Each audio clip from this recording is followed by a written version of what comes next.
And good evening, everyone. Welcome to another OSR Tabletop with myself, Game Master Bloodworth. And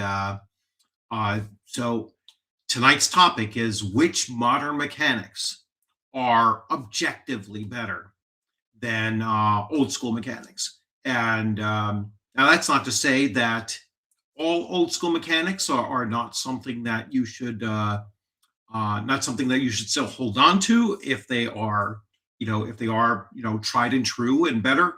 But I have, I have come across several game mechanics through actual gameplay where I've just come to the conclusion that these are objectively better.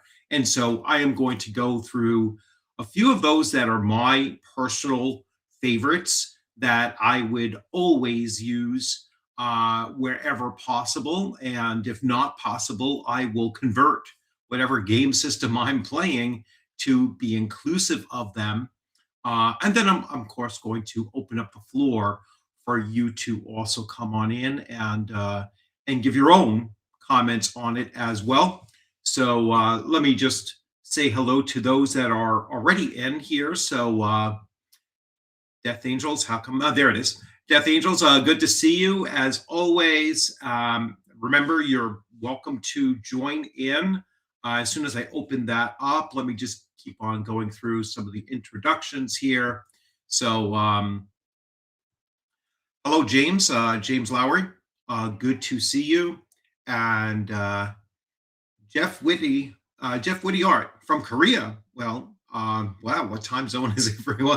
What time of the day is it for you? It's probably tomorrow, actually. So, hey, Bear, how's it going? Remember, you're welcome to join in. I'm going to put up that link pretty early on. Uh, Timmy, hey, how's it going? Good to see you. Looking forward to next Thursday, Deadlands game. And let's see, we have Jeff is saying hello to Bear.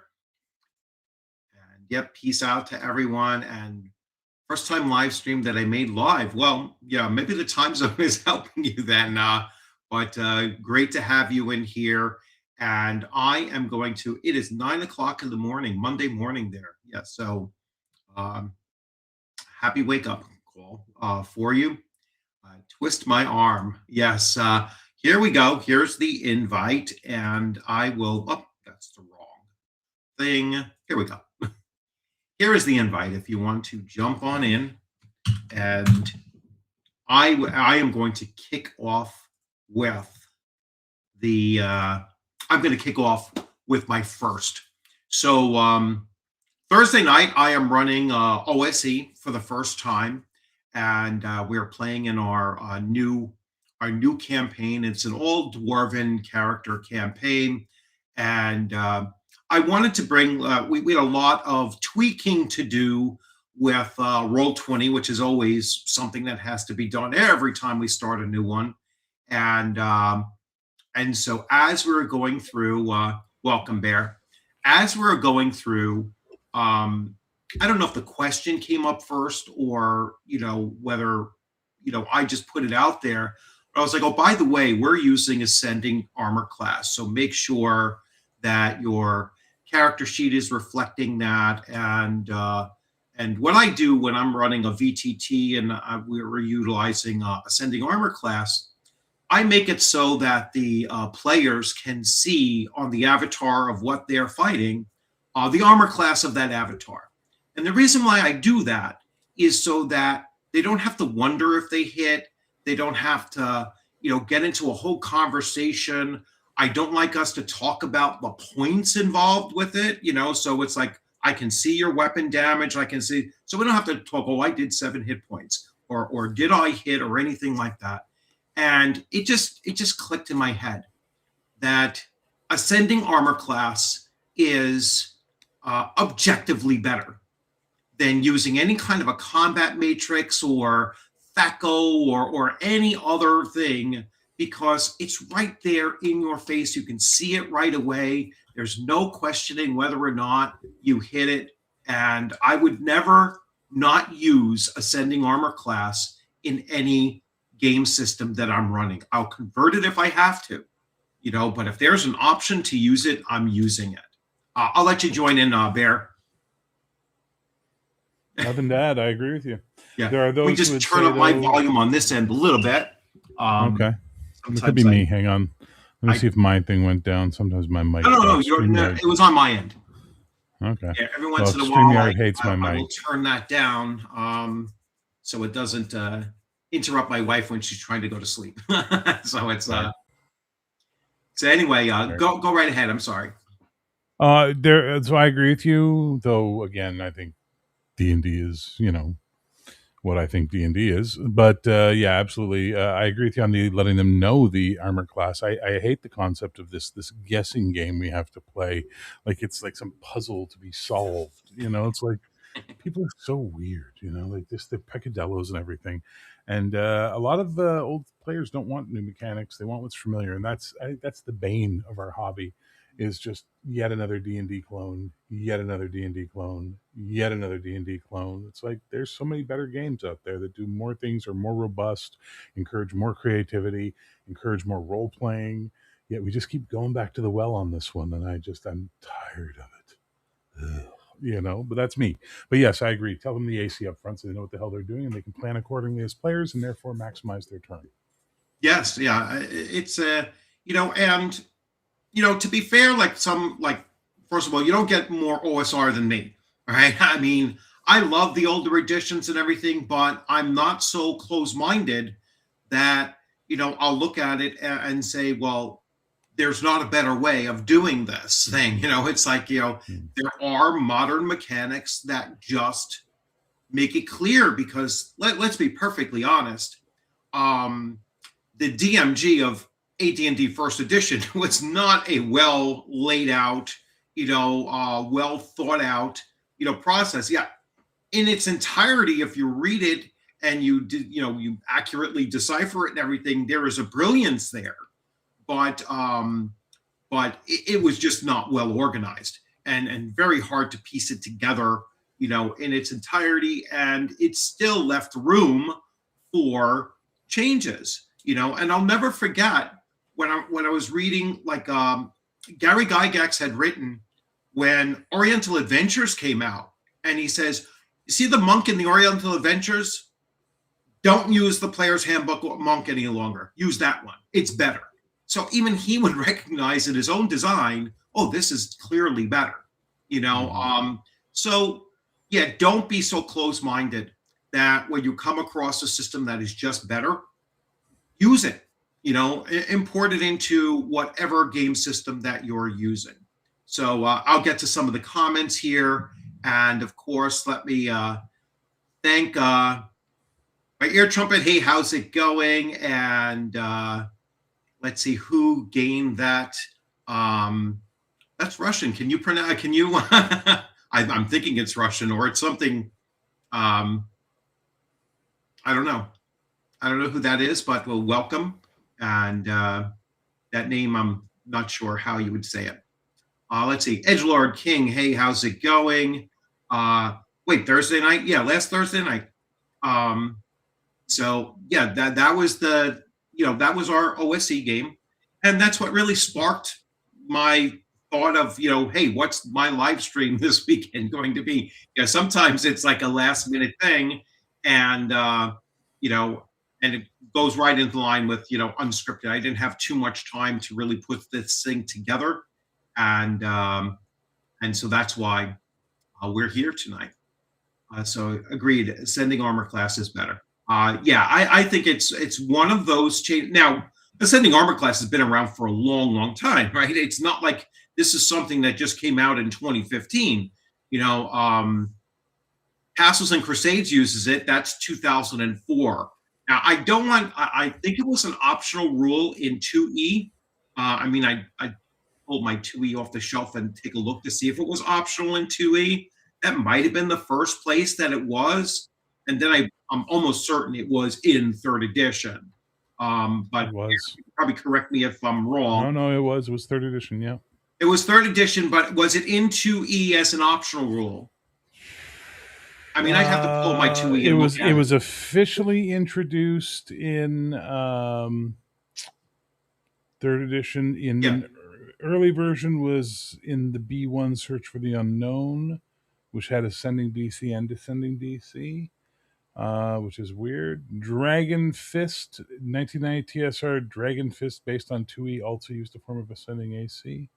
Okay. There was a version of it, apparently an OD&D alternative, the Men in Magic booklet. Yeah, I no, so the it's fourth, been around since fourth the very edition. beginning. Yeah, I don't know why it didn't just make its way, into, the official rules earlier on. But like I said, it's been around for a long time, and it certainly is. Like going back to what you were saying, Bear. You know, no one should be putting out an OSR product like a retro clone without ascending armor class. Yeah, it just I doesn't never make said that. sense. I didn't say that. You Well, you said said that. kind of. It's No, I said I like ascending AC, but I didn't say no one should. I said full stop. No one should put out any retro clones. End of Oh, story. all Like we right. should just Well, stop. yeah. Like what new nut is left to crack that we have to have another version of D&D for it? So, well, anyway, um, so let's see. Modern features better print on demand count. Yes, it does. Yeah, print on demand definitely counts better. With print on demand, not only do you often have the option of getting a soft cover as opposed to a hard cover, but its shipping is a lot more local as well. In most cases, its shipping is local. I know Drive Through RPG. Most of the stuff I'm in New York. I get a lot of the stuff that's being printed in Maryland, I believe, and Amazon does the same thing. So they will find your most local printer, I guess, and that really is what saves you on shipping costs as well. Yeah, print on demand, is a big bonus. It's not exactly a game mechanic, but it certainly makes it a lot easier. I think PDF has really revolutionized. Although I like to have both. All right, I don't like running a game system solely with PDF because I think that when I'm creating something, like when I'm creating an adventure, I like to have the physical copy, and then I will pull, the PDF just to get stat blocks and those kinds of things, and kind of cut and paste while I'm writing it that way. But I have both going on. When I'm running games, I often have the physical copy right on my desk, right in front of me. A few things tabbed off and ready to go. So I would throw PDF in there as well as a modern. I'm going to call it a feature of the hobby because both print on demand and PDF is a modern feature of the hobby that I think is indispensable. I mean, what we're doing right now, and having this kind of online connection with one another, is also something that is a quasi modern, modern use of technology to further enhance our ability to participate in our hobby. Whether you prefer, playing in person over VTT or over, virtually talking to one another, is a different issue. I think it can't be denied that this is going to allow us to connect to people, like, unless we go to a convention that is someplace between Canada and New York, which could be hundreds and hundreds of miles. Because Anyway, someplace between Canada and New York. we Canada, could be New in York? Toronto, maybe. Right? We're right next. We're like this. Actually, I know, but I'm closer to you than I am to Toronto. Are you really? All right. So, Well, Toronto's 6 hours up the road, all right. and you're about 3 hours south from me. 3-4 Well, hours south.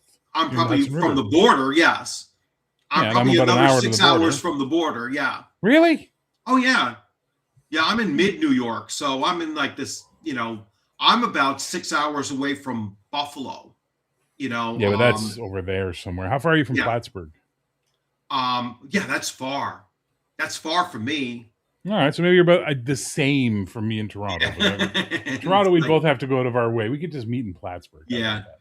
But anyway, yeah, please, yeah, not this time of the year. You know what I mean, Plattsburgh. But yeah.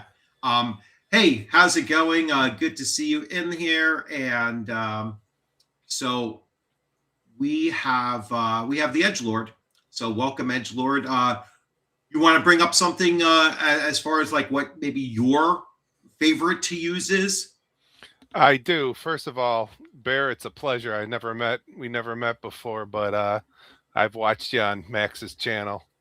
Oh dear And God. normally normally I agree with you about no more clones, but Dragon Slayer has been my apple my eye lately. So Okay, what does Dragon Slayer do differently than every other D&D clone? What's the selling point to make it me want to read doesn't. this book? The only thing that makes me like it is the art, the fonts, and it does reminisce the way I used to play 1E back in the day.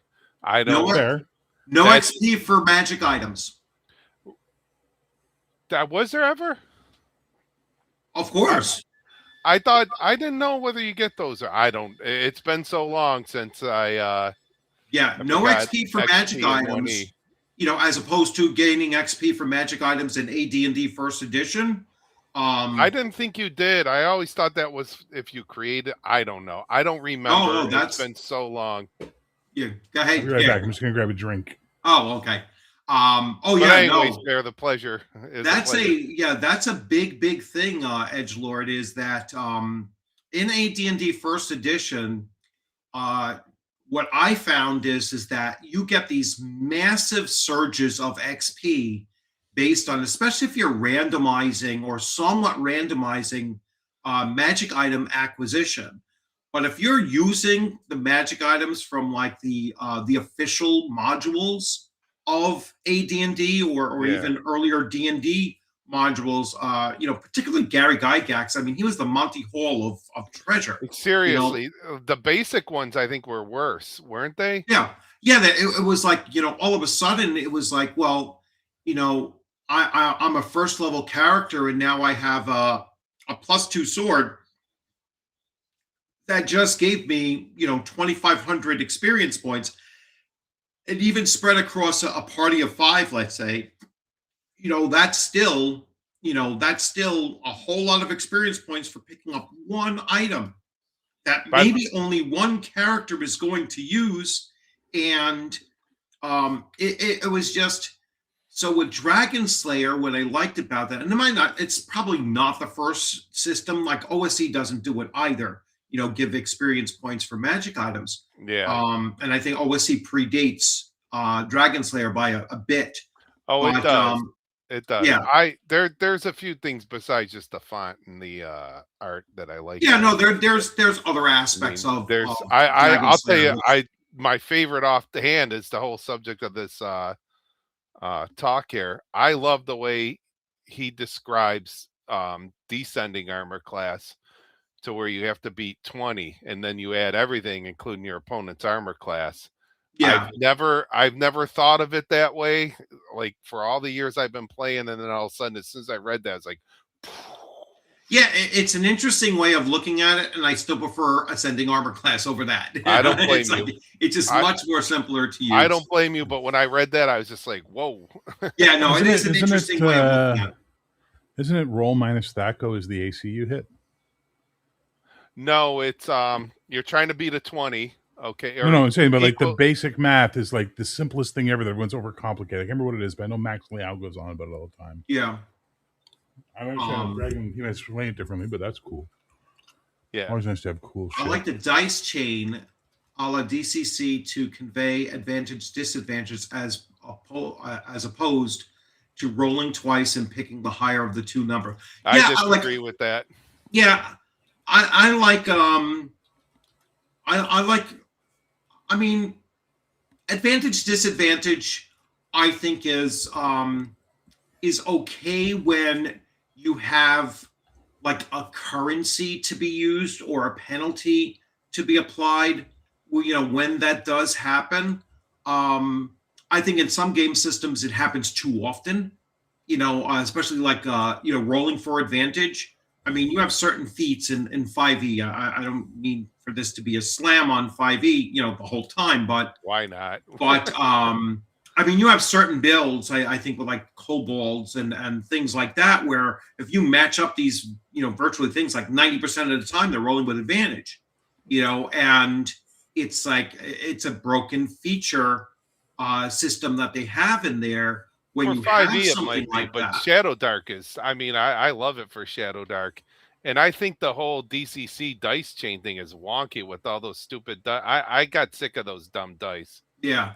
I mean, I no offense to anyone who plays it. Right. Obviously, if Right. you're having fun, play.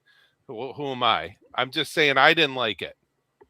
Yeah, DCC has. Well, what I found with DCC is that there's too many different components to actually resolving Yeah, I got sick of the what's taking place. tables, and yeah, it got a little You too much have for you me. have your dice rolls, and then you have all your variety of dice, and then you have your oh, let's bring in the card deck, and let's bring in tokens, and let's do this and that and the other thing, and you have your poker cards going out and determining your critical hits or your critical fails or whatever with those decks. And Wait, what's this for? well, that's particularly for DCC's Weird Frontiers. Right. Oh, So yeah. where you I have never played so that many one. different components in it, and even like Deadlands, which I absolutely love, and actually Deadlands introduce Deadlands Second Edition. I'll focus on that more so. Introduced to me at least like exploding dice, and I was like, I yeah, love took the exploding ball dice. with it. And I was like, I just love exploding dice, I do and I too. like that more than critical hit. And doing the extra damage for critical hit. It's just a lot Sometimes it more is a fun. critical hit, really, when you think Yeah, about it is technically a critical hit, and it's just a lot more fun. I mean, watching my players in Deadlands the previous Thursday was I misspoke and I said the other one was it was Saturday night, not Thursday. Yeah, I was scared. I was like, "Are you yeah. moving it?" Yeah, no, I didn't move it. Yeah, I Okay. misspoke. But yeah, the first time that they watched the shotgun deal out 42 hit points of damage in one attack, they were like, "I'm gonna shotgun." I was like, but that was just like ridiculous roll. I rolled 3 6s on the first roll, then 2 6 and a 4 on the second, and then just like then like a couple more points. It total came out to like 42 hit points of damage. I was like, all right, that would drop just about anything in the game, with one shot, and it really did impact them in thinking like, my hey, Thursday night group were playing Shadow Rim, and we're using exploding dice.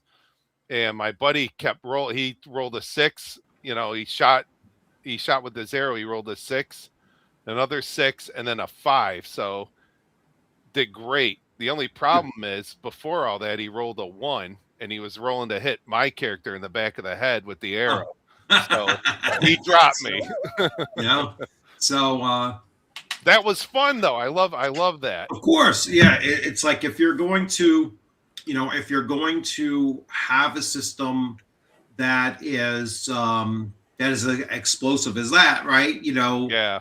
It's got to work both ways, right? You can't have it where Absolutely. our side gets it, but our opponents don't. Right. Hey, Paul, how's it going? It's going good. Yeah, I got out of my AD&D game that I usually do on Sundays. We hadn't played since like January 4th, so it was a while.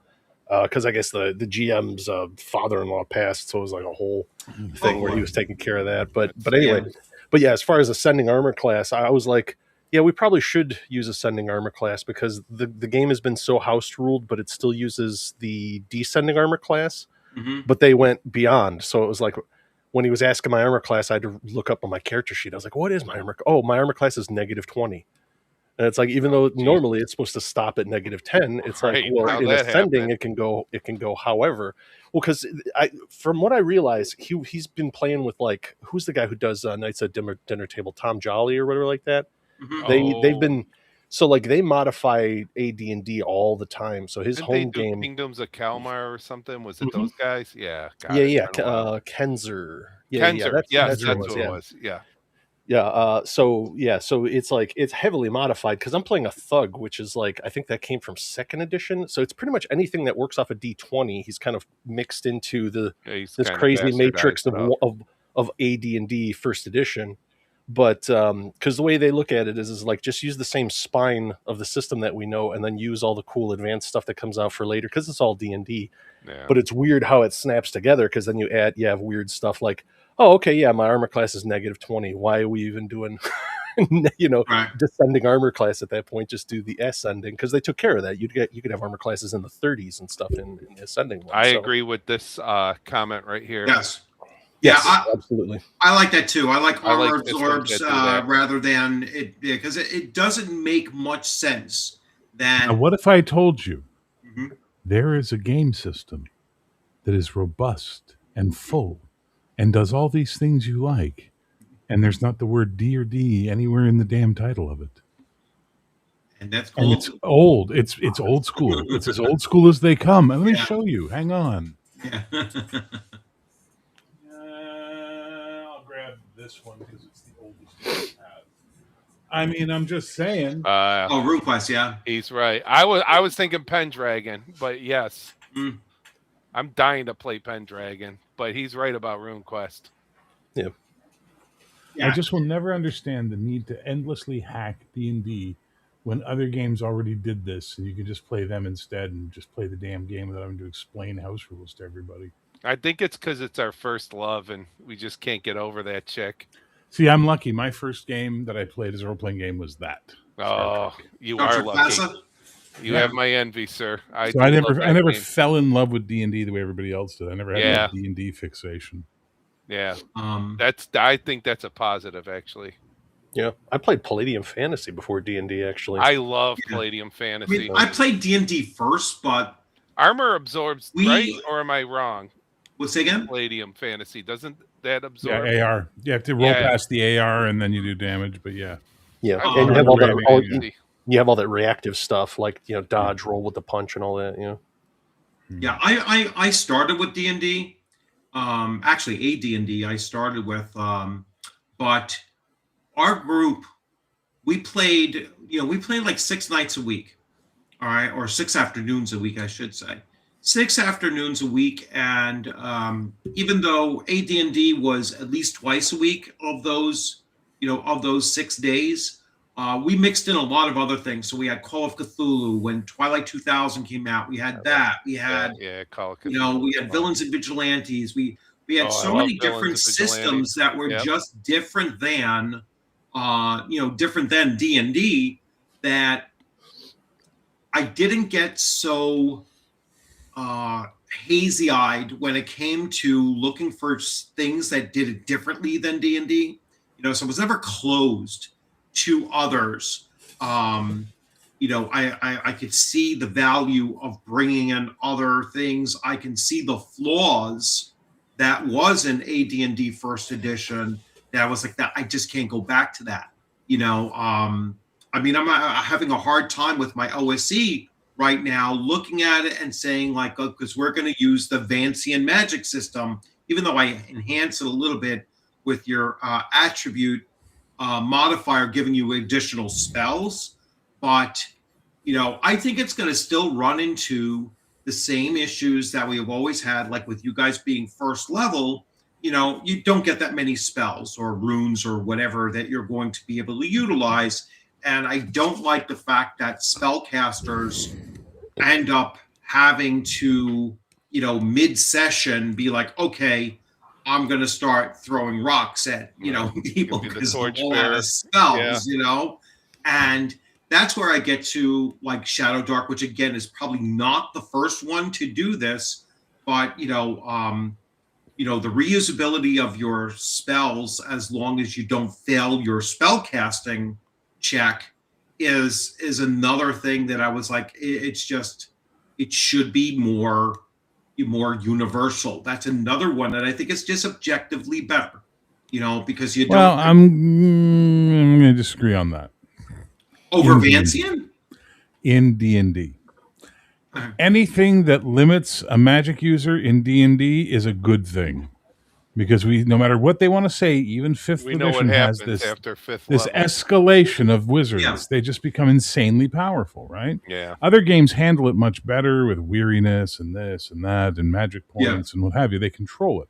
That's a good D&D, point. dear God, like a 7th level wizard. See, fuck, what does he have in a party hanging out with him for? Like, really? Yeah. To get him snacks? You know, like, what the Right. hell? Yeah. Bear's got a point. Well, I've always liked. I like systems like Crimson Dragon Slayer has. It has blood magic, right? So if you want to cast more than what you normally have, you're losing hit points to do it. All right, you're basically sacrificing hit points in order to cast additional spells. You know, so it's there is a cost to doing that kind of thing. So Those were some of the things about DCC I did like Yeah. what was it, Spellburn. I like that Yeah. system. There's a few that I didn't hate DCC altogether. I ran it because I'm of course the forever DM in our party, but it was just a pain in the rear end to look up all the tables. But enough about that. I just saying I thought Spellburn was kind of a cool concept, like blood magic. Yeah. I like too how they had it where everybody casts spells differently. So that was interesting when you rolled it up, like, okay, you know this spell, now roll to see like what happens when you cast that spell. And there were consequences for failure too. I mean, you got to Yeah. roll it, you could keep your spell, but if you failed bad, there were consequences. I do like that concept. If I'm playing D&D, I like the 2nd edition where your intelligence determines what the highest level of spell you can cast is, how many Yes. spells you can know, and how you have to roll each spell to see if you actually frickin' learn it. Yes. yeah, Yes. You know, I Again, was hard on that. rule, anything too. anything that puts a block in front of D&D wizards, I'm all in favor Yep. of. I agree. Yeah. Especially if you're talking about Dark Sun. Weird Guy. Yeah, my whole concept of what is old school, old school has to move forward, and include game systems that 20 years ago you wouldn't have, that was modern. Yeah. It has to move forward. When you look at like the comic book industry, right? So when Silver Age yeah. is 25 years, and next year something that came out, the previous year is going to be Silver Age. You know what I'm saying? It's like it's got to move forward. It doesn't- No, No, not So for the comics. not for comics. The Golden Age is up until 1950. Oh, no. What I'm saying is that it shifts. No, it doesn't. It It's doesn't. hard numbers. They're hard. Isn't it fixed- 25? It's No, no, 25 no. years. No. No, Not for it's comics. Golden Age, Silver Age, Bronze Age, and then Maybe the for debate antiques, starts. but not for comic books. They Yeah, don't for comic shift books, forward nope. with. No. Yeah, no. Golden Age ended like after World War II. Silver Age started with Carmine Infantino. That's when you had like the Barry Allen Flash, Hal Jordan Yeah. Green Lantern characters. When they like reinvented them all as more science And characters. so what's as the opposed to current magic. age? They Yeah. go. The current age, I believe the official term is shit age, but I could be Yes. wrong. Paul? The No, but- dying age. Yeah, they're practically dead now for the Yeah. most part. You see, I was always under the impression that it moves, and it's just No. like No. whatever's 25 years old, whatever's 50 years old, whatever's 75 years old. No. Solid dates up until the end of the Bronze Age, which is roughly 85, is the end of the Bronze Age. And then they just start arguing about what the ages are after that. So everyone agrees. Yeah. And now they want to put in the Copper Age, and they want to put in No, I this got out at the age, and Bronze there's the Age, Iron Age, and the Diamond Age, and the Heroic Age. It's like, guys, it's based on classic Greek myth. What's You don't the need to add a diamond bunch age more. for? Diamond Right. distribution. Yeah, no, exactly. That's Right. when Diamond took over surprised me. distribution. That's supposedly the beginning of the Diamond Age of comics. So, Right. yeah. But really, yeah, it seemed like Bronze Age kind of ended when they had like the Secret the Wars. was Secret was Wars. it Secret Wars? I was Yeah, going to say it was once the pouches and the clenched teeth showed up. No. with Image. So Secret Wars hits, then you have Crisis on Infinite Earths, then you have Watchmen, and then you have That's when I got out. was Dark that Knight era. Returns. And Oh. that whole era is seen as the end of the Bronze Age, basically. Gotcha. I And then discovered then it went D&D into by then, and then awfulness. it was over. I didn't even read one comic after that. Because Marvel didn't even start until like a decade and a half into the Oh, Silver except Age. for Marvel Yeah, superheroes. the Marvel And I Age. started the reading Marvel that Age. too. And they tried to get them to everybody to call it the Marvel Age, and people were like, no, Yeah, we're not what? doing that. No. Yeah, I see. So I'm looking at some of the comments now, and yeah, so we have a reaffirmation of ascending armor class as hands down I'm better. not I'm not Um, advocating for descending. I'm just saying mm, Dragon Slayer does it well, I think. Well, again, so the math on the THACO is really easy. You roll your d20, add your modifiers, take that number minus your THACO, you hit any AC that is that or greater. yeah, Right. Okay, and it's really fast. But and Right. I would say Max Boivin would probably have a better argument on this, but I see his point, which is the less math we force players to do, the stupider we're making players when they're Sure. struggling to do basic addition, basic subtraction. Make them do a V and V character and watch them try to figure out their hit point totals. 3 yeah. When they got to take all these Carrying capacity, fractions, strength and carrying like capacity is forget it. fun as hell in I love the D&D. I decimal loved it. system. I did loved it. too. It's I did not so too. much. It's not for me. It's not so much that math is hard kind of thing.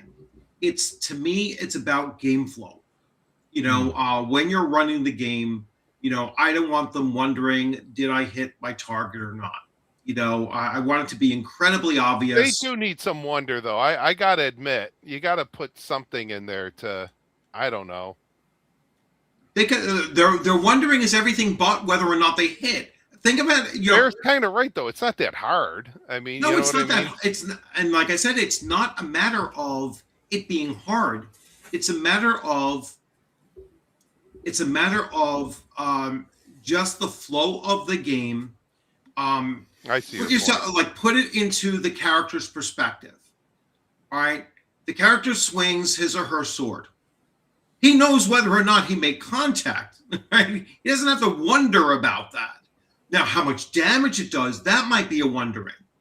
How much, what's the impact on on whatever he's hitting. That's a wondering that they can still have because they're not going to know the hit points of it or how much actual damage they've done or what kind of conditions that they have inflicted upon.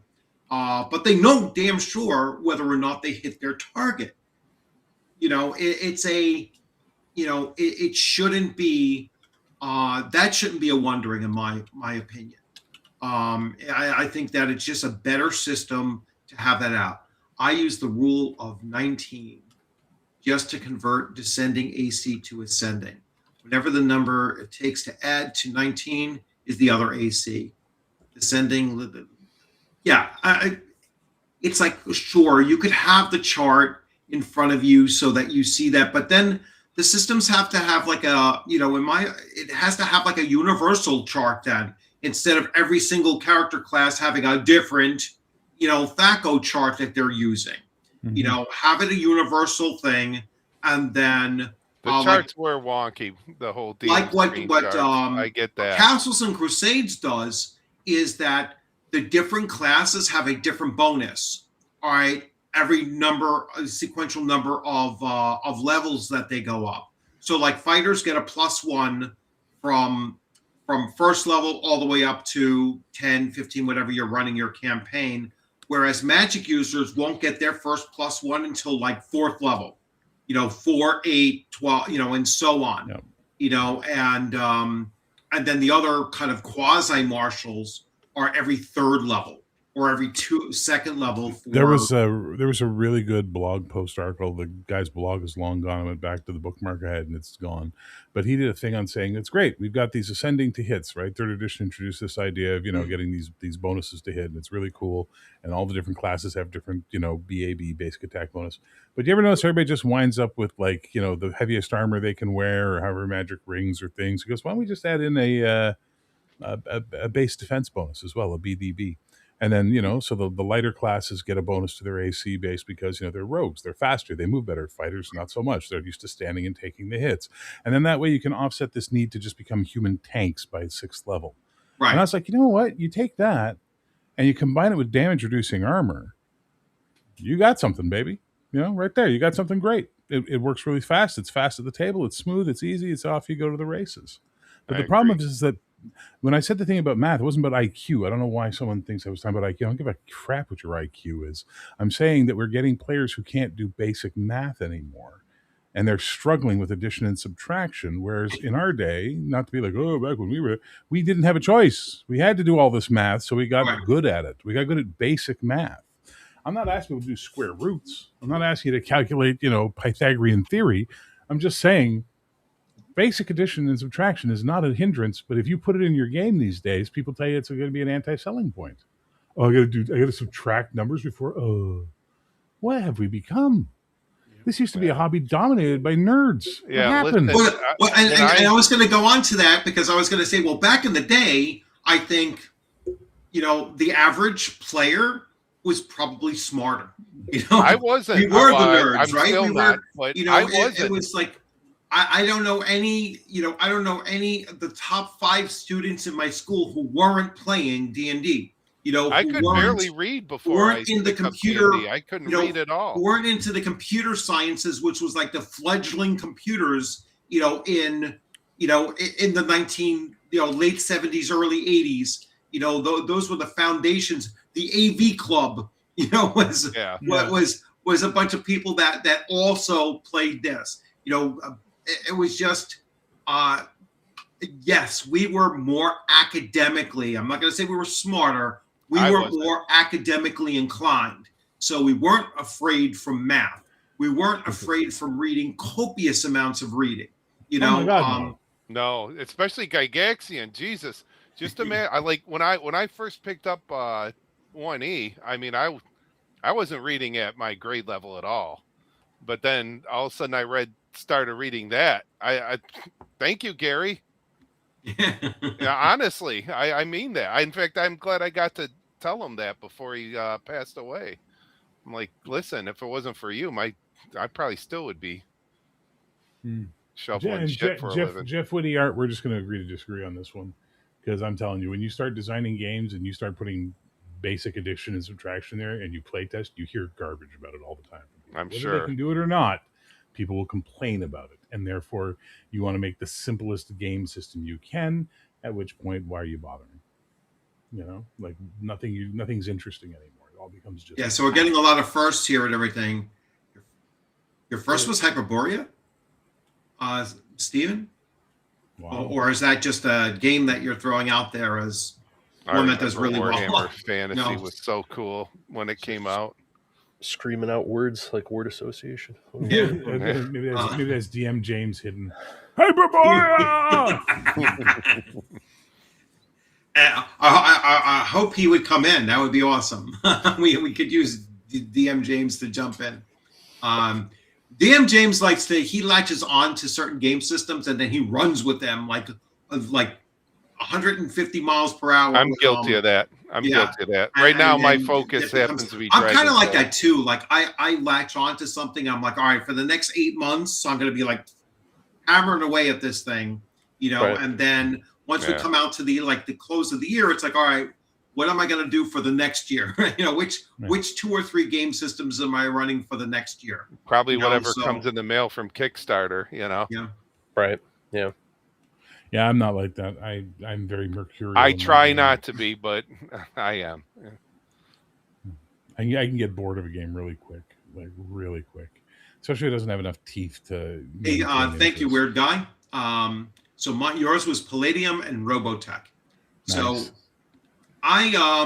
Palladium Robotech was cool. Yeah, I never played that. I wasn't a big Robotech fan, or anything like that. Like I liked, I had the friends that cartoons played that were like Mech-Con. I liked like the cartoons like the what was it called, Battle of Planets and those kinds of Right, the things and early everything. anime. But Yeah. for some reason, Robotech just didn't, I Was watched it mid-May? Transformers because my younger brother was born in like 1980, so he grew up on Transformers. But for the most part, I wasn't really into the mech kind of thing, back then. Despite a couple of the, the anime cartoons that I watched, or some of the comic books. Like I love Tank Police, which was like Tank Police and Appleseed, which are, you would think that I would like a Robotech kind of tabletop role-playing game, but it just never got around to doing it. I used to love Robotech. I could have sworn Starfleet. Talsorian hammered out a bunch of them because I know they did one for Bubblegum Crisis and maybe for Dominion Tank Police. So No, Yeah. I They think did Dominion Mecton. Tank Didn't Police. Talsorian do Mecton? Yeah, Talsorian did Yeah, Mecton. they did Yeah, Mecton, yeah. So let's see. I always like using the backstory of a level 1 apprentice wizard that is inherent to his master's spell book. So easy that they have the access Did they? spells, random themed. Yeah, it's another thing I've been dabbling around, and I've been talking with my my OSE group, and so like the magic user, just pick your spells. As long as you have an access, like when you're gaining a new spell, I'm not going to randomize that crap anymore because there's just since we are using Vancian, just pick your spells. That way you can, you can get what if you're in a school of magic, you should have availability to learn what spells the School of Magic's library has in it, right? It's like, and that way you can kind of craft the concept of your, of your spellcaster based around the kind of spells that you're kind of, accumulating, because otherwise, if it's random, you might not develop like a cohesive character. You might want to be, hey, I'm going to be a pyromancer, even though they don't have a pyromancer in it. But go ahead, Bear. I'm sorry. Sorry, I just Paul. It's Bessem, Guardians of Order, Big Eye Smallmouth. That was the system for Dominion. Oh, was that Talsorian? No, that was Guardians of Order. They were a Canadian company when went tits up. So, yeah, avoiding Vancian is not a new idea. No, it's not. But it's if we get into, there are fewer newer game systems that rely on Vancian. So that's why I'm saying it's a more modern, view of games. It's a rejection of that kind of a magic system, let's say. But we wizards are squishy. Yes, wizards are squishy. And again, that's by design as well. And I think a good design, to that. So it forces the rest of the player characters to look out for the wizard, just like they look out for, don't let the cleric fall, because that's our access to healing greater than just throwing a bandage on it, which is about as best as anybody else can do, depending on your system. Now, what about class balance? What do you guys think about that? Because I've heard a lot of the old school D&D guys are just like, well, who needs balance? And it's like, well, look at all the old characters. Who did all of the old guys have characters named after? Oh, all wizards, huh? I wonder why that is. I wonder why Drawmidge, everyone remembers Drawmidge. Like, no one wanted to play the thief. You know what I mean? I love playing thieves in AD&D. I always played that. That was my primary character. AD&D maybe, but BX D&D, forget it. No, unless you used. I like what Frank did on because the skills were less. You got a D4 for hit points. Why not just play a wizard? Sneak attack, baby. Backstab. Until you roll a 90. I started using Frank Metzner's the Jack. I saw that. Yeah. Yeah, and that allowed you to again tweak your thief abilities to kind of match the kind of thief that you wanted to be. Because honestly, whoever wasn't there a problem with high level? I never made it that high, but wasn't there a problem with high level thieves too, to where they weren't as good either? I don't know. I always thought it was kind of wonky and BS. Oh, I played pretty high level thieves, and I never really had a problem with it. And that was before I knew about the Jack model of letting you spend those points into the various skills that you really wanted to focus on. I never had a problem with the thief having 4 hit points at first level. That's all I used to hear complaints about constantly, was how the thieves and BX, like, no one wanted to play them. Back in me. So yeah, that I'm with. I don't know. Maybe you guys are probably different, but I just remember everyone bitching about them. Well, the other thing we always did was we always did max hit points at first level. So that was never like you're going out with 1 hit point.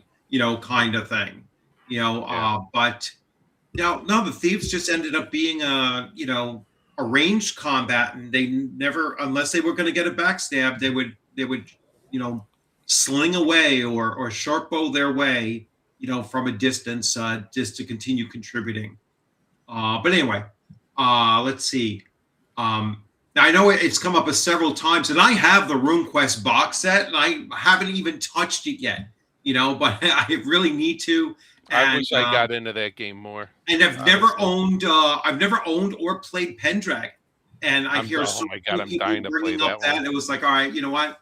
I Yeah, we have were talking about to, that last night. yeah, I I have to love get to it play that. just to start with it. But first, I have to look at RuneQuest and go into that But if because I'm not running it, I'm not playing it. yeah, So, um, another old game that sometimes comes up, and I've played it like twice, and I hated it, and that's Rollmaster. I That's could not terrible. stand everyone called Rollmaster. it. And even the more modern take on it, which was what we played Dark Master. Against And the Dark Master. yeah, the Dark Master, and that was much more streamlined than the old one. I always But I thought that was a still German saw it was one. like, I don't want to have to make an attack and look at 3 different charts. See, that's the thing. Everything in Against the Dark Master is fantastic, and it's a great game, except for those fucking charts. Yeah, it's like I don't want to have to look at 3 charts for every single attack. Again, it's not as bad as German one I'm Rollmaster was thinking when character creation took 7 hours. You know what I'm saying? It was like, no, this is, I've never forget the first time I was creating a character there, and Jackals, Travelers Oh, that's what. on the Edgelord, you're thinking of the Dark Eye. Dark Eye. Yeah. I was just gonna Yeah. say, Yeah. yeah. So Someone mentioned this in the Skinny 60. I can't read. Mentioned it. So yeah, Jackals is a BRP game, but it's a streamlined system. They changed it up a lot. It's very, very good. But it's Wait. Bronze Age. It's 100% Bronze Age. Tim, which one would they hate? I'm sorry, I can't click on that. Where is? How come I can't see that? Oh wow, the things are not posting. Comments are not posting on my side of the screen. It's connection. I lost my connection for a second. All right. Uh-oh. There we go. Yeah. Hot water burn, baby. Yeah. I'm surprised it didn't shift my. There we go. There we go. Yep. Yeah, I'm surprised it didn't shift us on the screen. A lot of times that happens when it's like, Well, yeah, it wasn't a full full disconnect. It was just a murmur. So, yeah. so. I was All having right. it on my stream earlier. Um, Doc kept blinking. Yeah, I kept thinking we were entering new realities because we kept skipping, and I was like, "Where are we? What are we talking about now?" What's Yeah. going on? Oh, modern age is not shit. There's a lot of great books out there. Yes, there are some great books out there. I got to go with Mike's comment too about the D6 thief skills. Oh, where You may have a point there. Oh, for Lamentations having the D6 thief skills, it's just it. I think OSE did it too recently, didn't they? no It's OSC probably still uses a copied it. mix. Or maybe they're changing that in their newest printing, I think but one of the crawlers had it. it still uses a mix. I don't understand why they do that. It's they have you either or. You pick which one you want. Right.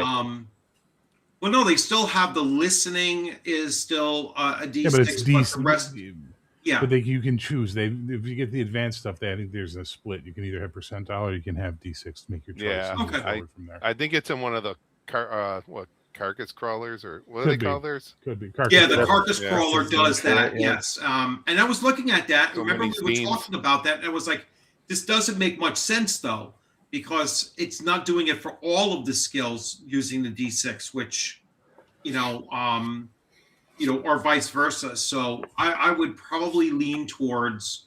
Now, your party doesn't have a thief yet, but when I do, I'll probably take a look at it, and I'll probably do like the system like the Jack does, where it's like, here's your base and it's all percentile, and you can then assign your 25 or whatever points it is to the categories that you want, just Like to what make it second a little bit. edition did? They give Yeah. you a base and then Yeah. There's a lot of zines. Did you ever read Knock there, Edgelord? It's good I- stuff. I read the early ones. I've never read anything recent. Yeah. All right, so But that let's was a get to while ago. So let's get to another one. So I have come across a few where there's a base HP limited growth as you're leveling up. So like Baptism of Fire does this, right? Also, believe it or not, Gangbusters BX, the more advanced edition, does this as well, where your Constitution score is your hit points, and it doesn't really increase from there unless at some point you somehow increase your Constitution, and then you're only going to gain one additional hit point. But you have a very static, number of hit points, and that is all considered physical. You know what I'm saying? So it's like, and when you get to 0, you're dead. It's like, there is no negatives. But that's what all the negative hit Chaosium points. games are like, right? You never go up in hit points because it's Okay. skill based. You know what I mean? No. Hit points are based on strength and Size. Yeah. Yeah, So if But either that's of those it, though. raise, But, you like- recalculate your hit points. Yeah. But that's it. They don't go up in level, yeah. at- Well, because they have this very simple logic, which is why. Oh shit! Somebody Anyway. brought up Baptism of go for Fire. it. So Okay. I'm Anyway, missing my pipe, but it is an excellent game. Oh, jeez. Buy it on drive-through. Sorry. Carry on. oh please, no! Don't let me interrupt you. Your punditness. Please do. Don't forget to Yeah, buy no, my I- latest presents. Yeah. I think it's really great that they made a game called Dragon Slayer, but I did it already. Oh, Jesus. Oh my Anyway. God. Did Shadow Dark no, too? the whole idea is that levels and hit point increases are dumb. Okay, they make no sense. I can Why agree is- with why, that. why would a major be able to survive a grenade, but a private can't? What? It makes no sense, right? Levels. I'm sorry, I am the anti-leveling class game guy, so maybe I'll Yeah. shut up and let you guys talk. No, I I'm kind with of you on agree that. with you though. I can Yeah. get on board with that. Yeah, I can understand the concept of, as you're gaining experience, you're gaining the ability to avoid taking damage. You know what I'm saying? It's like, but I don't like the fact that it's like, well, then everyone should have a universal growth of hit points, not based on, because they're all gaining experience in avoiding taking damage. So why is it, well, fighters get to avoid, a D10 amount as opposed to somebody else getting I just like a system where it is, this is how many hit points you have. You're not going to really increase these over the course of your entire career, or unless you, really bulk up your body or whatever. Baptism of Fire, take it. Yeah, I have to get into, covering that more, because I only did like the first 2 chapters, and that was like a year ago, and then I moved on to other things. So I do have to get back to talking about It's an enthralling text. I'm surprised that you left it after just only 2 chapters. Yeah, well, I cover so many different games in my channel that it's like, you see behind me all the shit that I just throw out there, so it gets into the rotation. And then I don't know what brought me back to thinking like, hey, I got to get back to this game and talking about this game again, because I wanted to, and this kind of goes to Bear's point too. When I'm looking at these OSR games, I'm looking now specifically for how is it different, and what is it introducing? What new concept is it introducing? And if it doesn't, then I'm going to be like, what's the point of this? Why do we have this now? And, I don't think it's enough to say, hey, we're putting out a new printing of our product just to remove the OGL. All right. That to me is like, no, you have to change your rules up a little bit. You have to add something new. You've learned something over the course of this past decade. Let's see it in the game mechanics. Yeah. Barrows But, I of mean, this is- Borderlands. I'm playing in Shadow's game, and I'm still wondering what is different about this system. A lot of the stuff that's been printed in these games would have been better suited for the community to be like tie them to OSE or whatever and just make them settings with a little section on house rules for the setting. And I think that would have been a lot better for everybody involved. Yeah. Yeah. Yeah, because like I said, like with and it's not a slight, not attack on it or whatever, but I'm sitting there waiting to see, well, what is the unique game mechanics of Barrows and Borderlands? And that's the same thing for all of the other ones. Like I could see a few things with like Dragon Slayer, the fact that there's no XP for treasure items. There is you gain XP for exploring different spaces and going into different spaces, and that's how you unlock the XP more so from actually doing. And that's how I run my Dragon Slayer campaign, is that, no, I want to know what you're doing. That's how you're going to earn experience points, by your character actually doing things. Not you gained 200 gold pieces and now you have 200 experience points.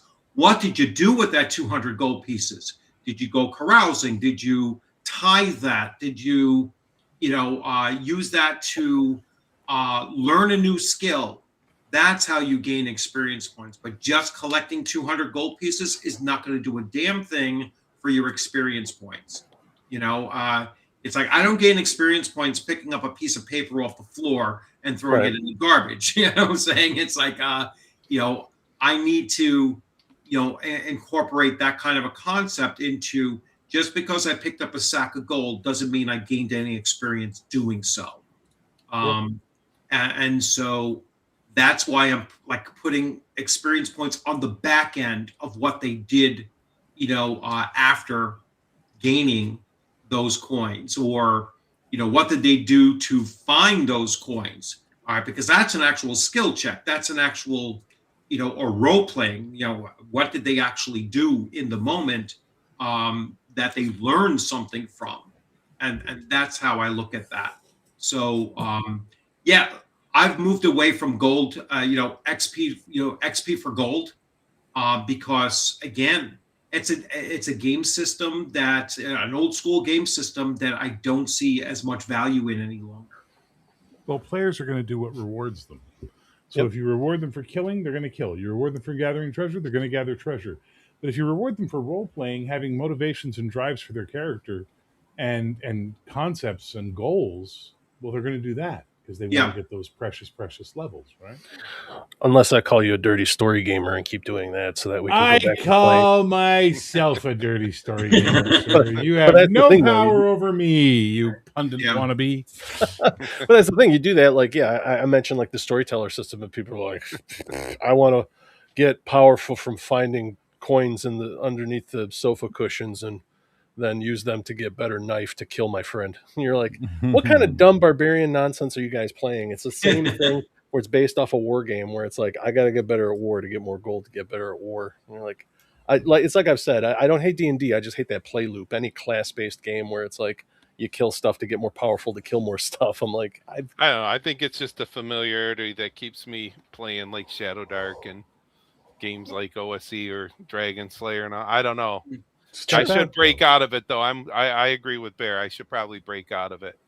RuneQuest is a good place. Then Pendragon. I'd Pendragon, love to. for sure. I want Pendragon so bad. I don't. You guys are convincing me. I have to get it. So it's like most murder hobos would never understand Pendragon.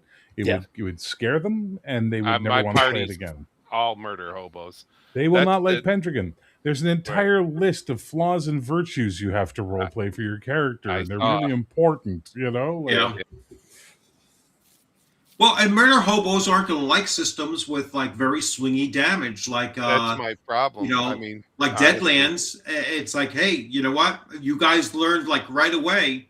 It was like, oh shit, rando NPC with a shotgun and a stagecoach. One shot can take me out. It's like just a. And it was amazing and refreshing to see how quickly you guys were like, wow. It's like, not only do I want a shotgun now too, but it was like, damn, this system is like, now we know why that, people didn't just run into gunfights like, hey, I'm hoping for a gunfight here, So it's a mindset shift. that I think is important, that we didn't so much, like, we were cautious in AD&D first edition, particularly it was like danger around every corner, Right. but it wasn't, once you got a couple levels under your belt, there were very few things that could kill you outright. You Right, know what yeah. I'm saying? And that wasn't there, in that system. Yeah, if you'd have to be up against something very powerful, like, like as a fifth level character, if you're facing giants, yeah, that a giant could kill, most of the character classes with just one swing, but it was still rare for that to kind of happen. Only until you started facing dragons did you come across something. I was like, oh shit, this thing is going to do a breath weapon that, at best will only do half its hit point damage to you if you made your saving throw. And so those became, that's why it's called Dungeons and Dragons. The whole point is, if you play Dungeons and Dragons and you never faced a dragon, I don't know what you're playing, saying, or what was the purpose behind it. You should always have faced at least one dragon during, playing Dungeons and Dragons. It just doesn't make sense not to. But anyway, yeah, Pendragon. I have to try Pendragon. I All do right, too. so It's a fun game. yeah. That's definitely on Now, the death list. So let me ask you this: Right, squirrel. in the right. wild, will you find people running Pendragon? Doubtful. Doubtful. Yeah. Yeah. So in, it's gen- I another- mean, in general, most people, like in the wild, you're going to be finding D&D. Do any of these Mostly. VTTs Or have it? now Daggerheart a lot in the wild too. Maybe. Yeah. Yeah, I'll see when I go to my conventions in April. I'll see how much Daggerheart I saw it, when it first released, I saw it being played at the table next to me. Meanwhile, I was playing Fallout RPG. I was running Fallout RPG, which you don't see in the wild that often. But with the TV series since then, I'm sure that I probably will now. Is that a free league Fallout? Yeah. Modiphius. Oh, no, Modiphius. No, Modiphius. Modiphius. Free League, Modiphius, they're almost the same thing sometimes. It's No, like dear God, no. No, they, Oh, dear God, publish for no. each other. Sometimes they are not published for each other. They do Distribute. They or share something. I know some distribution. guys on Yeah, they Tuesday share nights distribution. are ready to kill you, Crossover. Bloodworth. But know. there is, and I say this as someone who had to deal with both companies for my old channel for review copies and stuff. Mhm. There is a quantum difference between those two companies and how they interact with the community. Free League are gamers. They're there to talk to gamers. They want to interact with gamers. They'll send you lists of like, these people are available for interviews if you want to talk about. Modivius is a company that thinks their shit doesn't stink. And that's been my experience with them. Yeah. I do not like them. And I also don't like the 2D20 system, so I don't ever have to deal with Modifius. I love the 2D20 system for some of their systems. It works really well. I heard the Star Trek one sucked. Oh, it's stank on ice, brother. Yeah. Yeah. The Thank first God. one, I at played least. it. I don't know about the second one, but the first one sucked. No, it was garbage. And I read Yeah, it. the first one It's sucked. I garbage. was like, this isn't Star Trek. I was like, how do you have it so pigeonholed that you could only play a Federation officer, Federation cadet. I was like, no Klingons, no this, no that, and they might have expanded it afterwards. I think they but, expanded. I came close to buying it because yeah, I don't know. well, I didn't buy it. I got it from Craving, Shadow. a Actually, Star Trek. Shadow game. actually gifted it to me. I won one of his, giveaways or whatever, Yeah. and so Shadow sent it to me.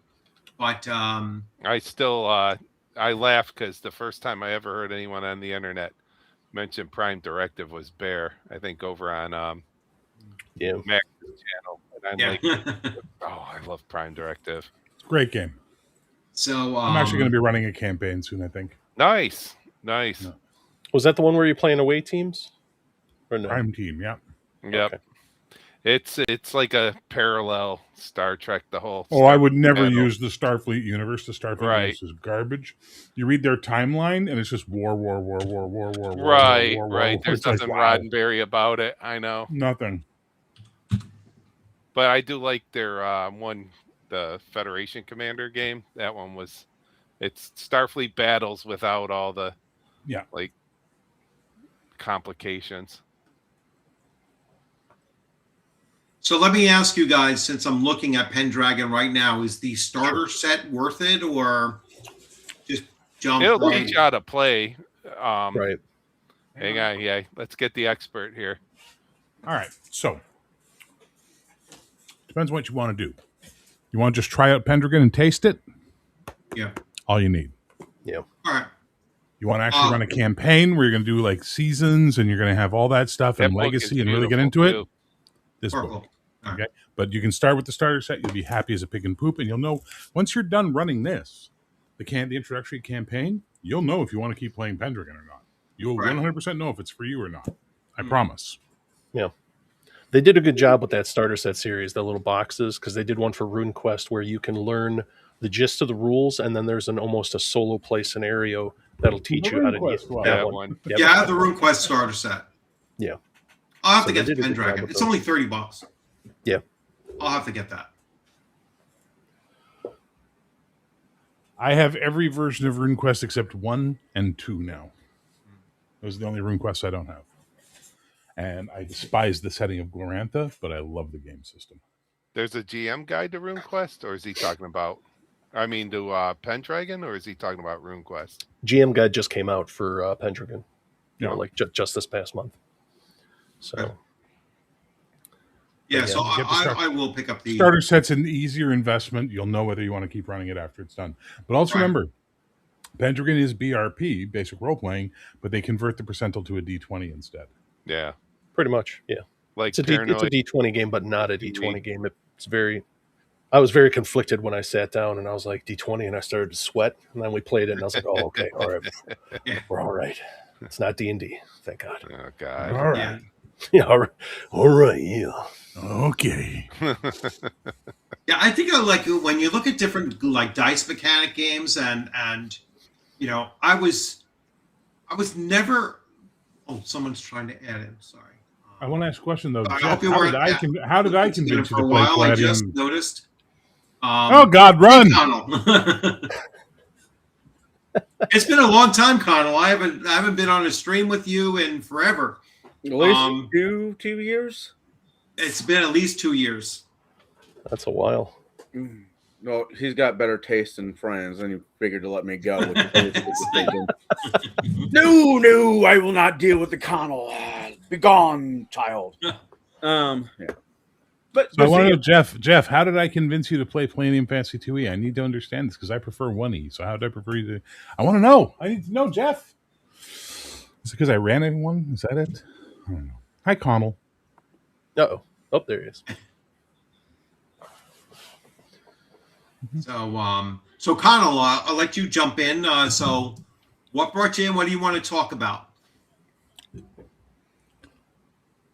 hookers and booze. I don't know. I Oh, I thought you were going to come in and say, "Hey, Pendragon," or you know, No, or any of sorry. these other ones that RuneQuest or my favorite RPG games systems tend to be, as of right now, in the not popular crowd. I like Pathfinder. Pathfinder really is my jam. At the end of the day, a lot of people have issues with it being too crunchy. It's too math heavy, but I like it. It's one of my favorites outside 3.5 because I can build the character I want. I know a lot of people are discouraged about the concept of multi-classing. My argument is pick a character in literature that's not multi-class in one sense or the other. No one is just one thing. And so I wish there was a way to bring back a little bit more love for at least first edition Pathfinder, to find it being played at more games shops than what it is. Everybody's moved on. The gold has rubbed off. Now we got second edition. I think third edition is about ready to pop out. You got Dungeon Dragon 5th edition, 2. I don't fucking care anymore, and everything else going on. But Pathfinder is one of my favorites. and that's 1E primarily. Yeah, 1E, yeah. Which Yeah, is 3.5, right? It's 3.5 adjacent. I mean, I know there's people out there that will truly love 4th edition. I think they need medical help. That's just my I'm sorry. opinion. Whoa. For which 4th edition? 4th edition D&D, the best edition of D&D that it The was best ever edition of D&D ever made? What are you talking about, Colin? My argument made itself. No, What's didn't wrong get- with it? What I want to know what's wrong with 4th edition. I think Please I might explain have it. had the wrong If you're DM. gonna throw shit, you might as well defend it. I think I had the wrong DM for that edition. Yeah, because it you just felt called me a mentally deficient person for liking 4th edition. Well, you have me on your show, so That does make me mentally deficient. Proof, You're right, proof sorry. positive again, right? Damn. Second Tom, box. yeah, second out- box. yeah. Out-logicked me. Got Out-logicked him. me, Connell. Got me. my problem with 4th edition was it possibly was the DM. It felt like I could not make my own decisions. The DM had to pre-approve my decision and hold my hand at the same time. It felt like an MMO. It wasn't 3.5. I think it's cool. There's a couple mechanics in it I really like, but as a whole, it might have been the DM, but just really did not feel functioning well enough As for me. many people have said over the years, if they had released it as Dungeons and Dragons Tactics and just put that on the end of it, it would have been a massive success. People would have been raving about how much fun it was to play and Yep. all that. It's because so I went through this twice now in my life, right? So when TSR was doing their card saga for Dragonlance and Marvel Superheroes, it's just to try to turn D&D into a CCG. All right, old men, thank you. And then when 4th edition came out, to try to turn D&D to an MMO. All right, well, look, you can go play the shit you like. Why do you got to crap on the stuff we like? You know, Yeah. I don't get that. And these are the guys that admittedly I mean- haven't bought a book since 1st edition. So it's like, why are we listening to you anyway? You haven't bought anything. So Yeah, Yeah. I it's still can't. part of the hobby. But I can't slight them against, or attack them for trying to make a WoW clone as a tabletop role playing game. I mean, it just made sense, right? What was there at the time? There were 12 million players of World of Warcraft. I mean, it would just have been stupid not to, The worst part not is- to come out with. Say again. The worst part is their beloved 5e that redeemed the brand in their eyes has so many 4e things repackaged in it they don't even Of course, realize. yes. yeah, oh yeah. Well, because the people that were working on it were primarily 4E people. I mean, not Mike Merles. He was, probably second or third, but Perkins was completely 4E, still running his 4E campaign. Yeah. Always tied to 4E. So of course, a lot of that was going to carry over. 4E in and of itself as a product and the intent of it was a smart move. I mean, The execution was lacking. Yes. Some of the choices they made were bad, like calling them powers and things like that was a Yeah. stupid move. Right. Tying it so much to a battle grid was not a good choice when they didn't have the VTT ready to roll out with it at the exact same time the game came out.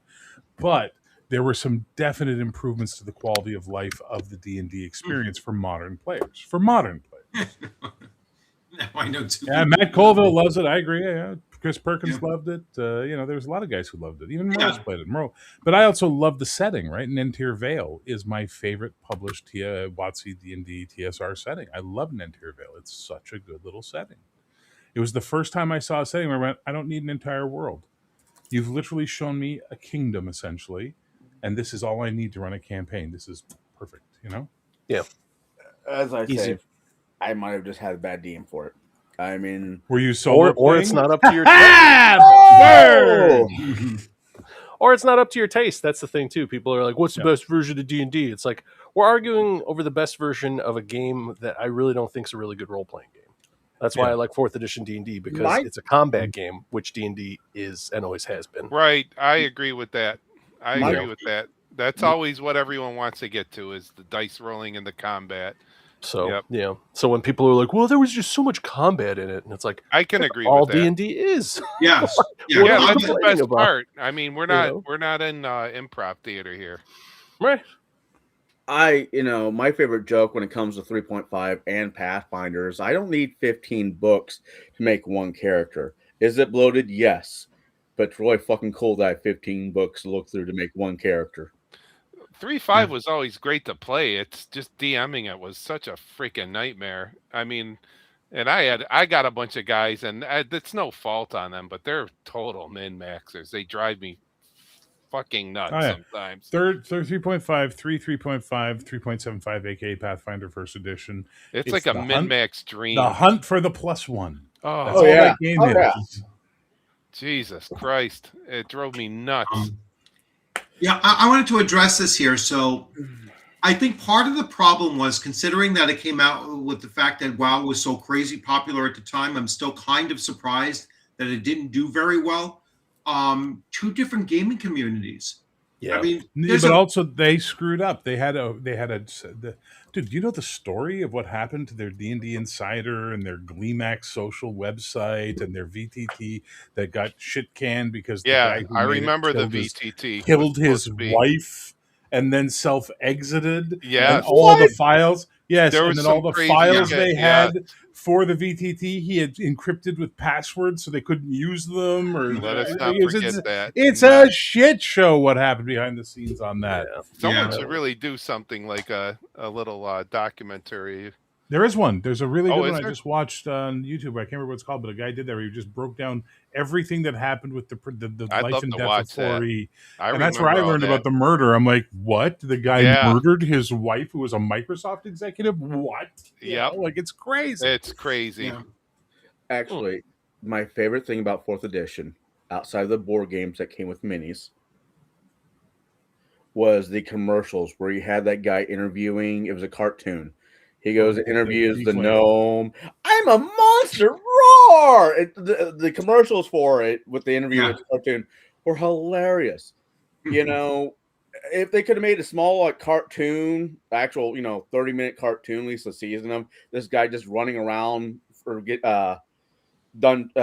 that world and just interviewing different monsters to see what is new and what's different. I'd watch it. I'd watch first season nonstop. That was one of my favorite things about it. Was they took it.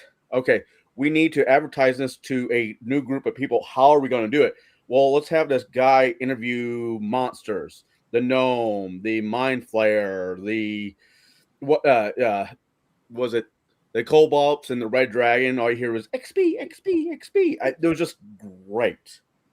Well, So- they also made a big mistake in their advertising campaign where they had what I thought was one of the greatest ads ever, which was a picture of a guy staring at his computer in the dark. And it said, hey, if you're going to sit in your basement and pretend you're an elf, why don't you do it with some friends instead? Dungeons and Dragons. And I was like, that's fucking tight. You know? That was good. That is a good ad. You don't play with yourself. Do it at least with friends. Yeah, no. And of course, Yeah, no, Nolan made it weird. That was the vampire LARP one. Yeah, exactly. Don't get me started with those guys. Yeah, like I said, that's the only time I was at a con that I saw somebody being led away in handcuffs. It was like, oh, he didn't understand no at the LARP. Well, there you go, buddy. Did I That ever was tell you kinda- the time about the paranoia LARP that I walked into? No. I had I think I had a white T-shirt on or something, and I was getting snacks out of the vending machine, and there was a bunch of guys in red T-shirts coming up to me asking me all these questions, and I looked, and there was a guy in the background. I'm like, wait a minute, they're LARPing Paranoia. And I was like, so I was like, yeah, acted like I was the ultraviolet guy and demanded that the guys buy me a Dr. Pepper. And they did. And I'm like, all right, then carry on to your mission. And so the GM was like, good, well played. So I just threw the link in the private chat to that video. It's by William SRD, and it's called D&D's Cursed Project. And it's a fantastic 37 minutes and 33 seconds of your life learning all the chaos and crazy that is the life cycle of 4th edition D&D. Yeah. What was it called again, Bear? I'm sorry. The Cursed It's, Project. D&D's Cursed Project. Yeah, D&D's Cursed Cursed. Project. Yeah, but I just threw the link in the private chat here. Oh, And if okay, cool. Yeah, Wonderful I can to link it share in that. I'll link it in the general chat. I think only Yeah. I can link general chat things. Yeah. I'm dying to look It's at that. fantastic. It's fantastic. I love, and I don't like William SRD, to be honest. I don't hate him, but just, but this is really well done. Yeah, I'm definitely interested. Well, I have, what are we at? 1 hour? Oh, wow, we're an hour and a half almost. This has been flying. Been enjoying it. Enjoying the conversation. Let me do some giveaways of. But while you give some giveaways, I'm going to go make a cup of coffee. Sure. And while you guys are doing that, I'm going to bring everybody up to speed on Streets of Magic. He has hit funding. We're at 87 badges and Yes. climbing. So Yes, good Victor for Borg. him. that's his latest title on Kickstarter. He's doing Streets of Magic. It's a pulp fantasy RPG, OSR urban fantasy game.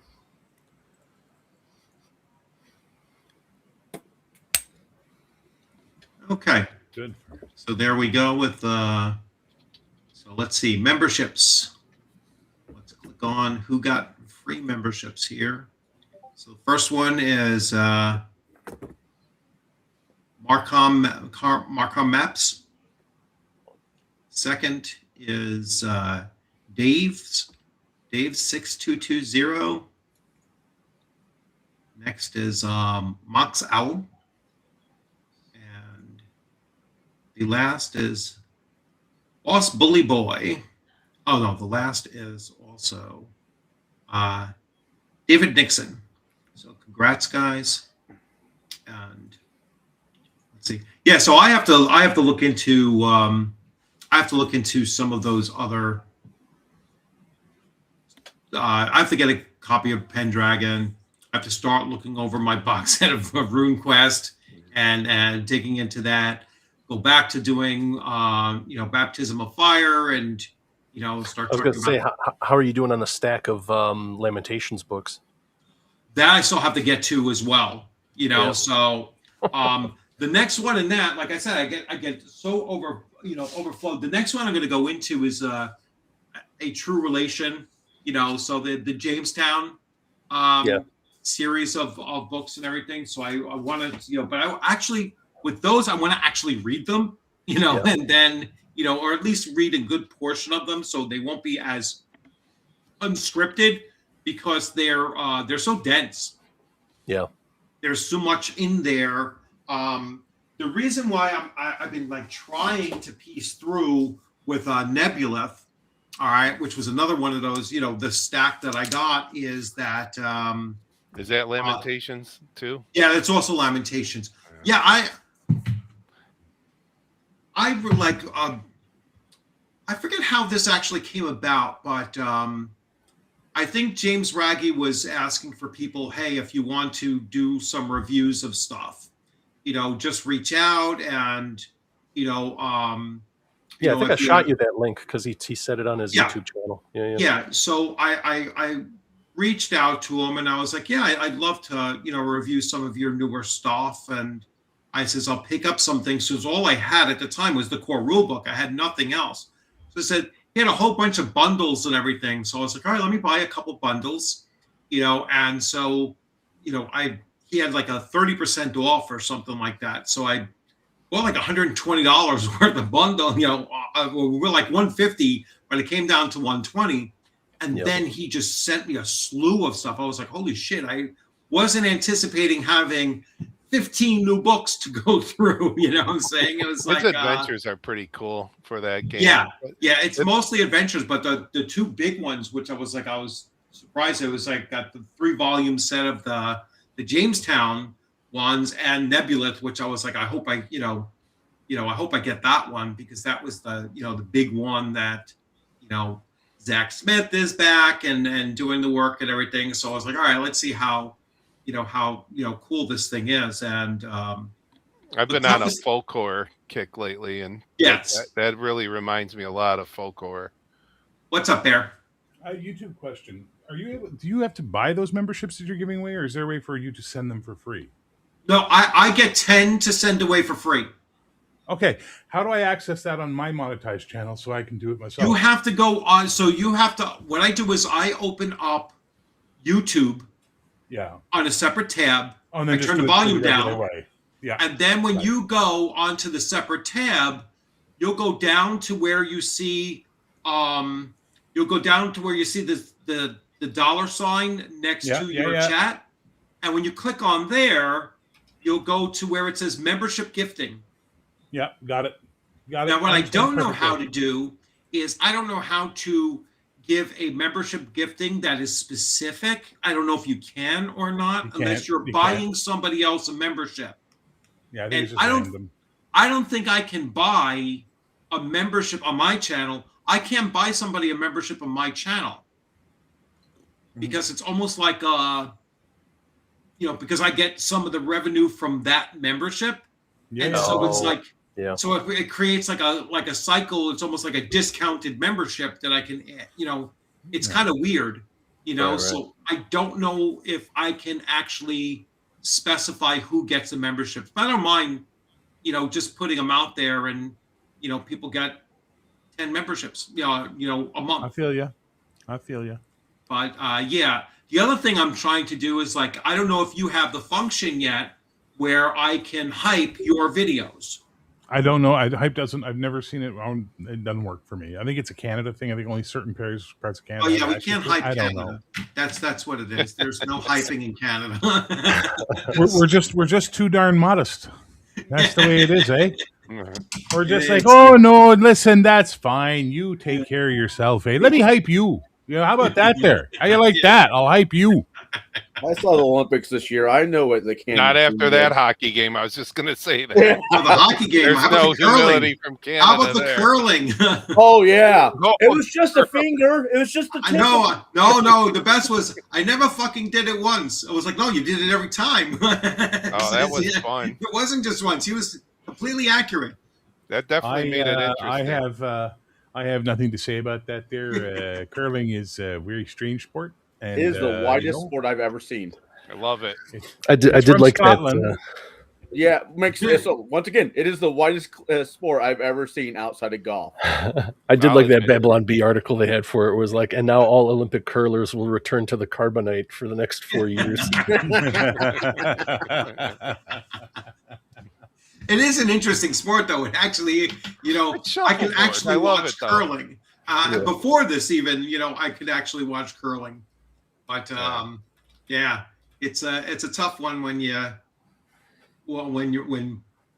both your teams, both the men and women's teams are doing the same thing. It's like, it's a system. It's the system that then you can't say, oh, this is a one-off or something. But anyway. No, that's fair. My first question when I saw it was like, "Do you need to be drunk to watch this? Does it help?" Yeah, it's just shuffleboard on ice, really. Yeah. It definitely helps Yeah, them playing. shuffleboard. Well, listen, I have a friend who in college he had to have he was a computer science guy, but he had to take a PE, otherwise he couldn't get his credits, and so he took curling. Okay, he took curling. Yeah. We're 30 years later, like 40 years later, 30 years, 35 years later. This motherfucker can still walk on ice like nobody I know. Like the rest of us, we'll be walking out of the store and we're like, "Holy fuck, it's icy!" And he's like, "Pip, pip, pip, pip, pip, pip, pip." We're like, "How do you fucking do this?" Yeah. He's just Learning brooming in curling. front of him. He's got his little broom in front of him, and he's doing okay. Yeah, hurry hard, Hard, yeah. Does he start screaming at you when you guys Hurry! are falling? I can hurry. I can understand why women like it because it's one sport where women get to watch men mop, and that doesn't happen in their day-to-day life. But I'm just gonna let that one. You're just gonna get a free Merry Christmas on that one, brother. Bear does a pretty good Canadian accent. Well, crazily enough, I am Canadian, so Yes, that works out. yeah. Also, I hate to break the news here. This is not a Canadian accent. This is a Southeastern Ontario accent that was made famous by some guys from Southeast Ontario on SATV, and now Yeah, you Bob this is and what we Doug. all sound like. Hey. Eh? I have Well, cousins in Toronto, so it's always eh. Yeah, well, that's okay. We know you guys, so it's always huh. So Yep. if you want to know how we use a, think about how you guys use huh, and you'll see that they interchange perfectly. Listen, That I live said- in Canada's Tijuana, so I got nothing to say. Canada's Tijuana? What the hell? Yeah, It's Upper the Peninsula? Niagara Falls area, Yeah. You're in Niagara Falls on the American side or the Canadian side? American, unfortunately. That's adorable. One of my favorite things about taking people to Niagara Falls for the first time, like a lot of new Canadians, they always want to see Niagara Falls. We take them and we show them the American Falls, and they go, "Oh, it's very impressive." Oh, and then we just go, "Now turn your head to the right, please." Yes. And then they do, and they see Horseshoe Falls, and It's their jaws Tijuana. just go, "Gah." I'm telling you. The We're Penzie brutal brothers, over here. yes. Yes, Bob and Doug. Yes. So, Fun fact: I learned how to walk in Canada, so it's like Really? yes, I in Vancouver. Ooh, I've there's no ice in learned- Vancouver. I've Yes. fallen down a lot in Canada. I'll just tell you that. Yeah, I was a late walker. I was like 15 months old before I learned to walk, and Thank God. It you was said Thank in- God you didn't say years. Yeah, I was 15 and my brain was ready to go, what? you know, 15 months old, and then Had to- my Had mother a was like, half "Oh, don't giant you carry me remember?" around. I was like, "I was Bear 15 beat me months old. to How it." the hell am I going to remember?" I was like, the last time I was in Vancouver was when I was 15 months old. All right, so basically 58 and a half years ago. So, or 57 and a half years ago. I struggle with Crazy. math too. So it's like, Yeah. so I don't like math in my games. Had a retired circus strongman carry me in a Bjorn until I was 16. There's nothing quite like a short scrotum, Mike's. I highly recommend Let's see, it. Buffalo is a dirty city. It was when he went through. We've gotten a little better, but So let's see. we've gotten better. Let's get back I'm to from Illinois. Did we, That's like did we Chicago. cover all of our spots? Let's see. So we had ascending armor class. We had spell checks to cast, exploding dice for damage. We have base HP, limited growth of HP. So having very limited amounts of HP, I think, is a big bonus. I'm starting to like death at 0, or if you do have a con bonus, then it'll be 1 point below your con bonus in negative. So if you have a +2 con bonus, then you die at -3, kind of thing. But for the most part, I'm kind of liking game systems where it does get a little swingy, and it is a little bit less predictable. Other than whether or not you hit, that shouldn't be a wondering. But I do like systems where armor is an absorber and not just it prevents you from being hit. I don't think you have to get as nuanced as this is the I never like the systems where, I think second edition does this too, where if you take half your hit points of damage in one hit, you have to make a save versus death and everything. Yeah, that It was like, second edition. yeah, that was I a think it second was edition 50, wasn't it inclusion. 50? And even though I used it, I was like, if you already have a system where there's a lot of hit points, the That's players always my seem to problem like with really D&D. objected to it by saying this doesn't make any real sense. It was like, I'd rather just have a limited amount of hit points to begin with. Go ahead, Connell. The way I always looked at that one, because 3.5 had it, was real life. I was a boxer. Somebody hits you in the sword blocks or right in the magic button, and you get phased. You get phased hard. Somebody rings your bell. You do kind of need a con save to get back into the action, or you're just dead on your feet. So that never bothered. I've heard other people have issues with it. Well, one hit shouldn't, do. I'm like, well, if you get hit really hard in the right place, yeah, I see it. I will give you a perfect example of that. So, in basic training, U.S. Army basic training, I had to fight in the Pugil Pit. Private White. So Private White, I was 155 pounds.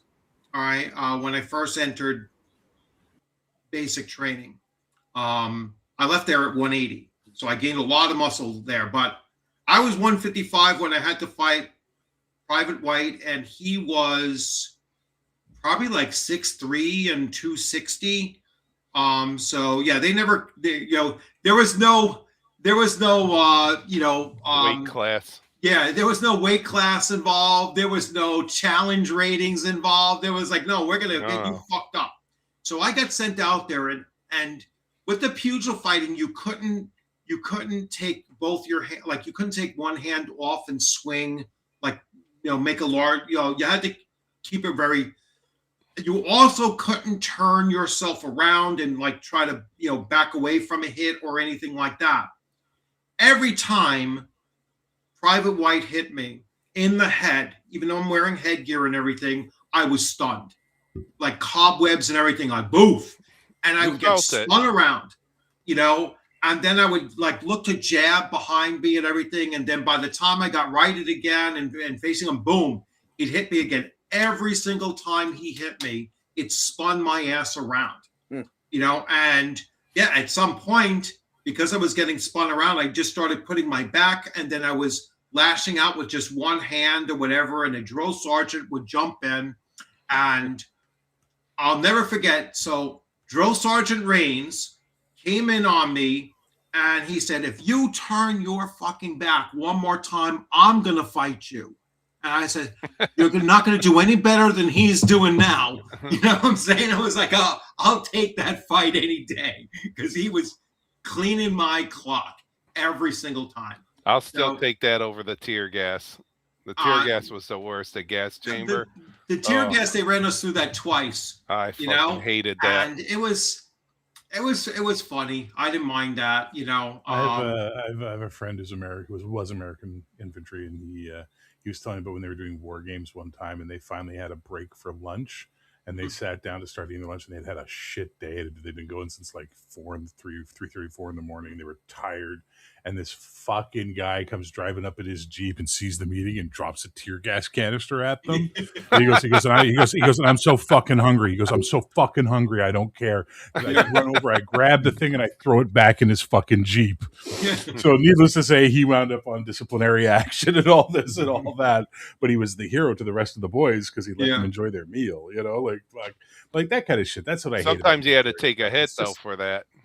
It's just That's- cunty behavior. It's like, ugh. that was all part of the, just no, they part were of on. the They were on. thing. They were on official break. They were not supposed to be active targets at that point. In time. Yeah, They but were your like, friend got some street cred for that, which Oh yeah, Yeah, I would have traded The that. rest of the boys loved them, but I would have done it. Yeah, it's but anyway, so yeah, like Connor was Okay. saying, All right, hang on. I've experienced it. I know exactly what it's like when you're getting hit, but you're not making a death saving throw. You're not making a system shock check to survive. I'm gonna design my perfect D&D right now off the top of my head. We're gonna have defense value instead of an armor class, so it's gonna be armor reducing damage. Active defense, players roll there to defend, they roll to attack, so the DM's not doing anything except giving them numbers to deal with. You get your constitution score as hit points plus 1 full hit die for your class. That's it. That's all. If you have a con bonus, you'll get that as you go up in levels. Otherwise, those are your fucking hit points. Enjoy your life. Spell points for magic or some sort of currency for magic with you can then dig into your hit points. Or if you have certain evil things, you can steal other people's hit points Yes. to power magic. Blood magic. Racist class, but with racial classes to allow them to have a diversity of choices available to them. And advantage and disadvantage. All we need to know. Do you have advantage? No. Yes. Disadvantage? No. Yes. So there's 3 states: advantage, none, disadvantage. That's all you need to know. None of this hunting for the +1s or any of that bullshit. You'll have some basic modifiers on your sheet, and we're off to the races. Let's go. Oh, and degrees of success. If for every 5 points you succeed past the target number, you get 1 degree of success, and you can buy special effects, including at 3, a death save.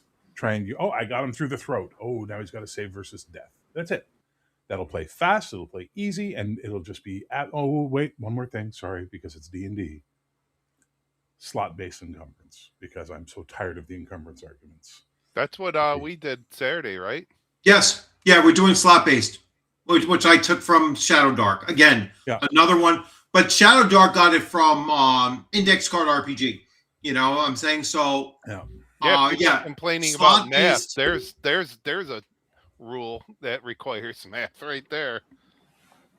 Not really. It's basically No, not slot. I'm talking about regular encumbrance. Like, Oh yeah. And then you're talking that's- about coin weight, or it's a Well, yeah. freaking I nightmare. mean, there's always been an issue, I think, with just treasure, in the fact that like how you're getting it home, and when you hand wave away the encumbrance system, which most people do, then it's like, well, how'd you guys just bring home 20,000 gold pieces? Yeah. Typically, I think most coins, they consider them to be 1 ounce coins. So it's like, how you bringing home 20,000 ounces of it's well over, what is that, like 1,500 pounds or something like that? It's like, how are you bringing home 1,500 pounds of coins? Go ahead, Con. One great big bag of holding in a cart. Yeah. How did you guys manage to Seriously. bring out the 9-foot long solid gold sarcophagus lid? One It's does like- not one of my have one of my Yeah. one of my does not favorite Right. things. One of my favorite things. DM James and I got into this about one time because he's like, I hate this thing because they got this wealth system, and I'm like, really? And I can't remember who else was in the chat at the time. I'm like, so where are you putting those 10,000 gold coins you've got? What do you mean? We can't carry them all. So where are you putting them? We'll put them in the bank. There are no banks. This is medieval Europe. We talking about Right. banks. Like, I mean, like what do you want about banks? And how are you going to access that when you go to the next town? Because you're a murder hobo. You're moving on all the time. Well, I'm going to dig a hole near a tree and bury it and put a map marker on it. Great. Hope it's there when you get back. You know what I mean? Like, the wealth system, it resolves so many problems, like, just easily like that. That's what Easy D6 does, I believe. They do a yeah? system. Against the Dark Master does it, and I can't remember. There's another one that does it. I can't think of off the top of my head. I was in, I like gear slots, and I like the fact that you'll utilize different armors, take up more slots, and whatnot, and it's just such a simple system. And then the only thing I modified with it was I was like, listen, 160 coins per slot. You know what I'm saying? Or 1,600, 1,600 gold value in gems and or jewelry or whatnot per slot. Basically just to make it a decision that players have to make when they're looking at, well, how many slots do I have, and let me be more selective as to what I'm carrying and what I'm bringing along.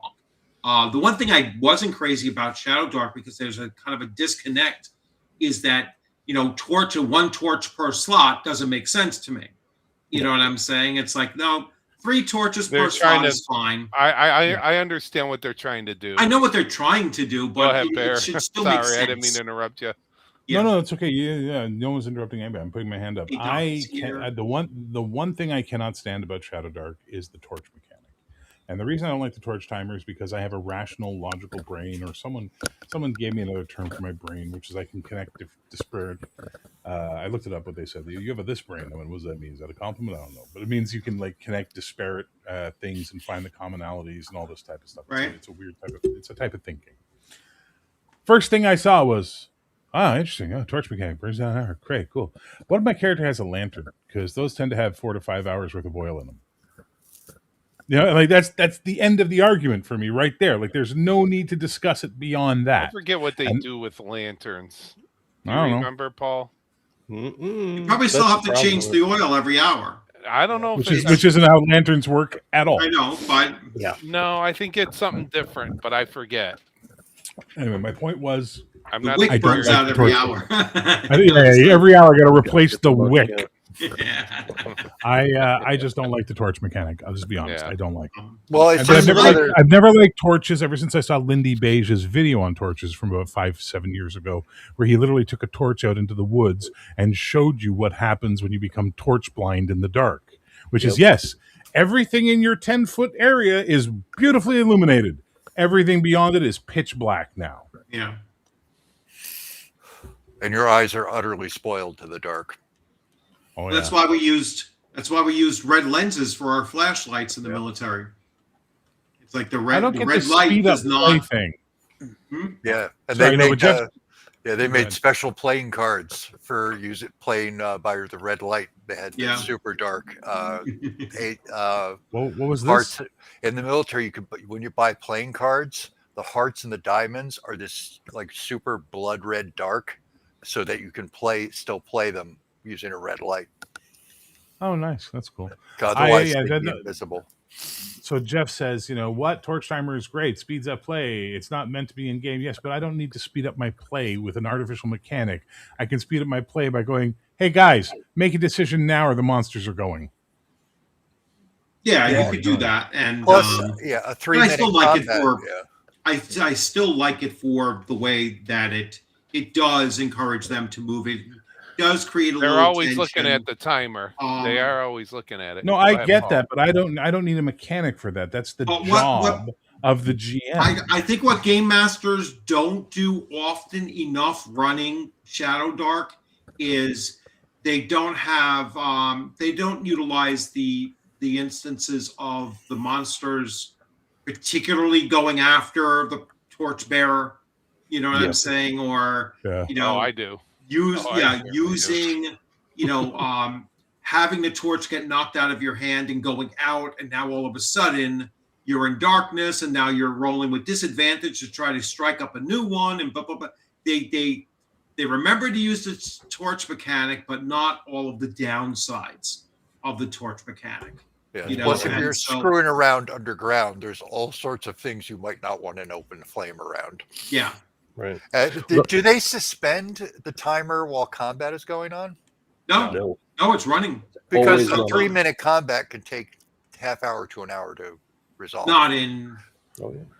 not in Did you Shadow find Dark. anything, It's Paul? Not much Shadow faster. Dark, though. Shadow Dark combat's like, there's not a lot of options going on. There's Yeah, no there's feats. not a lot of There's options going on. There's not like a There's huge no action reason the economy. game would be running that slow to begin with. It's just I mean, I love Shadow Dark. I think it's a great game. I think she did a fantastic job. I have nothing but respect for Kelsey. Her community, for the most part, is a very good community, and she is an absolute fucking gift to the industry for indie publishers. 100%.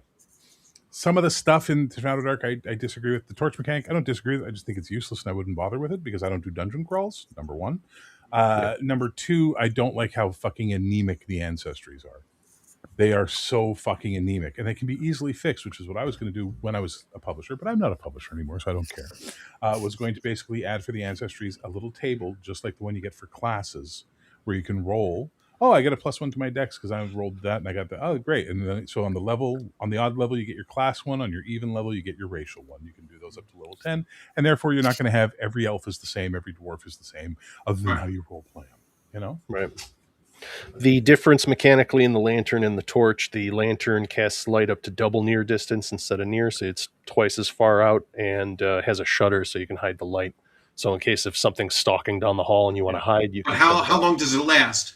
Same. So Same. each oil flask is 1 hour, so that it can. They don't account for Hour. I mean, They don't account for the bullseye lantern.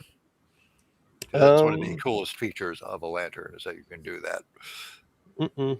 No, It's yeah, like it an just old says- school flashlight. Yeah, it just says has a shutter to hide the light. That's about it. But that's that. It's a simple game. Like that's the thing. You look at it and you're like, yeah, they're not going to get that crazy granular with it. I explained it to Oh, no, I agree. because I think my GM tonight on my AD&D game was asking about Shadow Dark because he's even hearing about it now everywhere. And I was like, yeah, it just has the delving initiative, which is always on initiative as soon as you step into the dungeon. It's all about being in a dungeon. That's all it is. So it's Yeah. like, yeah, if you don't like delving, you're not going to like it, which I'm not a big Yeah. fan of delving. So I'm like, I could am. take it or leave it. But if the torch mechanic, and then I'm trying to think of what and the slot inventory. Those are like the three big kind of like pillars of Shadow Well, Dark. Yeah, slot inventory's been around for a while. yeah, like I said, she got that from Index Card RPG. I like Which the is low which hit is a point. great The system. low hit points are Oh great. God, no!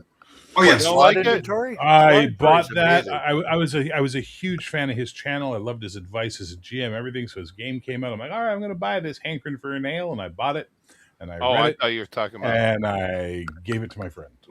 I was just like, here you go, Pat. You might like this. what's that I index did not card? like Is that what you were Yeah, I saying? did not like that game at all. That's a personal choice, though. Yeah. personal choice. Yeah, Someone I said this tried it other out one was once. good. Which one? Crown and Skull. Looks cool. Whether or not it's good, I've never been able to play it. yeah. I've been looking for somebody to run it, and people don't run it. with times, and- I have the first two books. I Crown don't and Skull, what I is don't that? know I if he's that. going to come out with the third. Someone said he that was abandoned the it. rumor, was like he was going to abandon it. So What I'm is like, Crown and Yeah, Skull? I know think he's the gonna. game. I think he's It's a abandoned game it. bear. It's It's not coming out with one. the third. It was Well, I supposed to the guy be who five. made a RPG. game, edgelord. I know. I'm It's a just saying game it's bear. What? No, really? it's the one that the I guy thought who it was made a hobby shop with a buffet. I can't finish.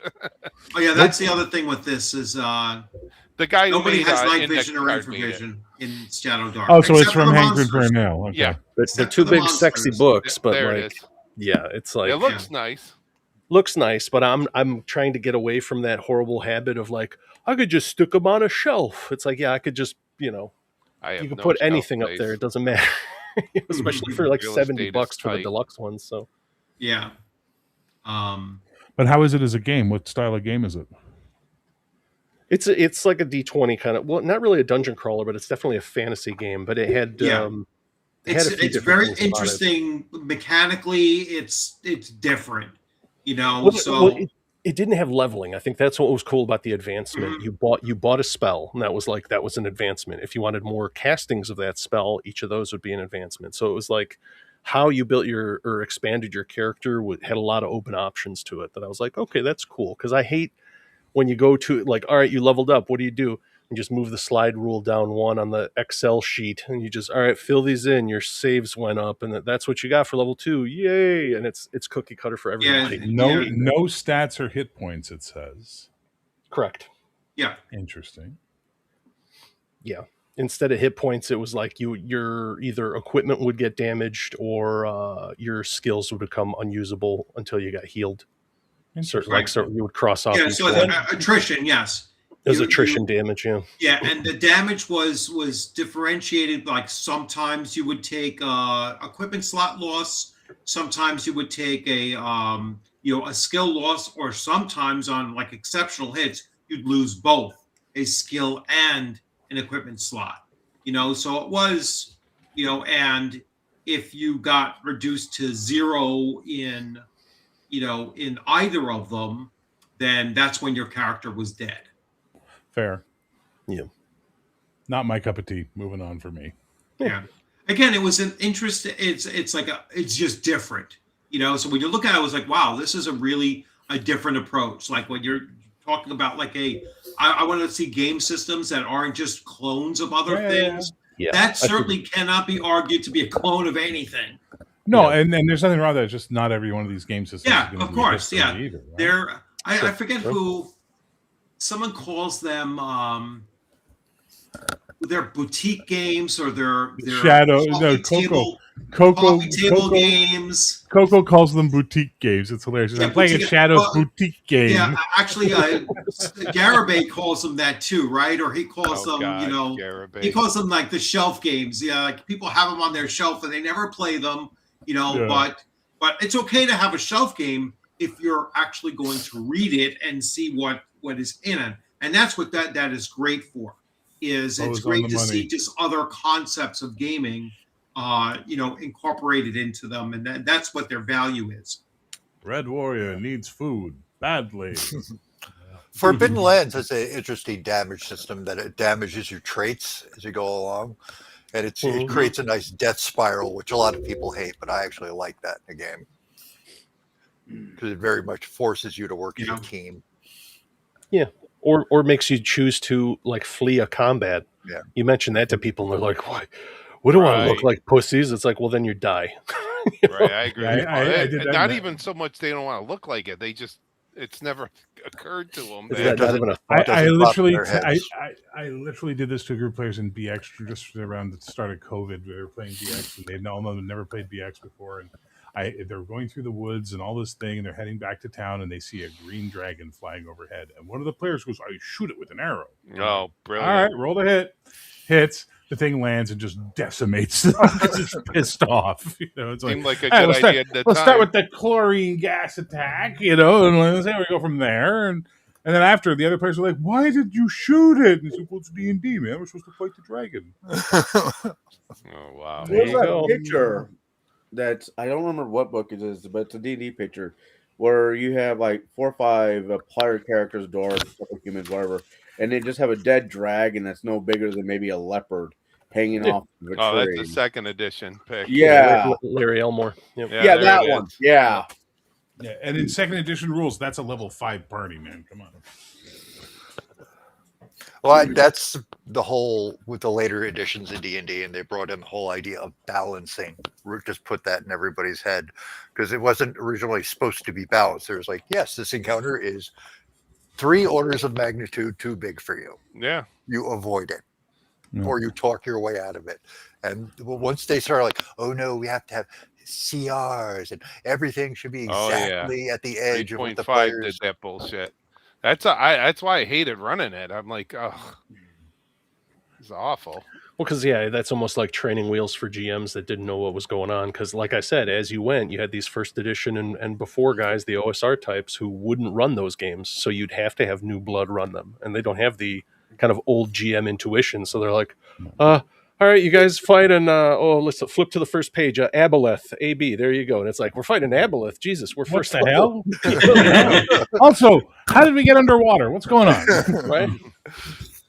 This was several years ago. My oldest stepson was in high school, so he had to be like at least 15, or his freshman year, about 15.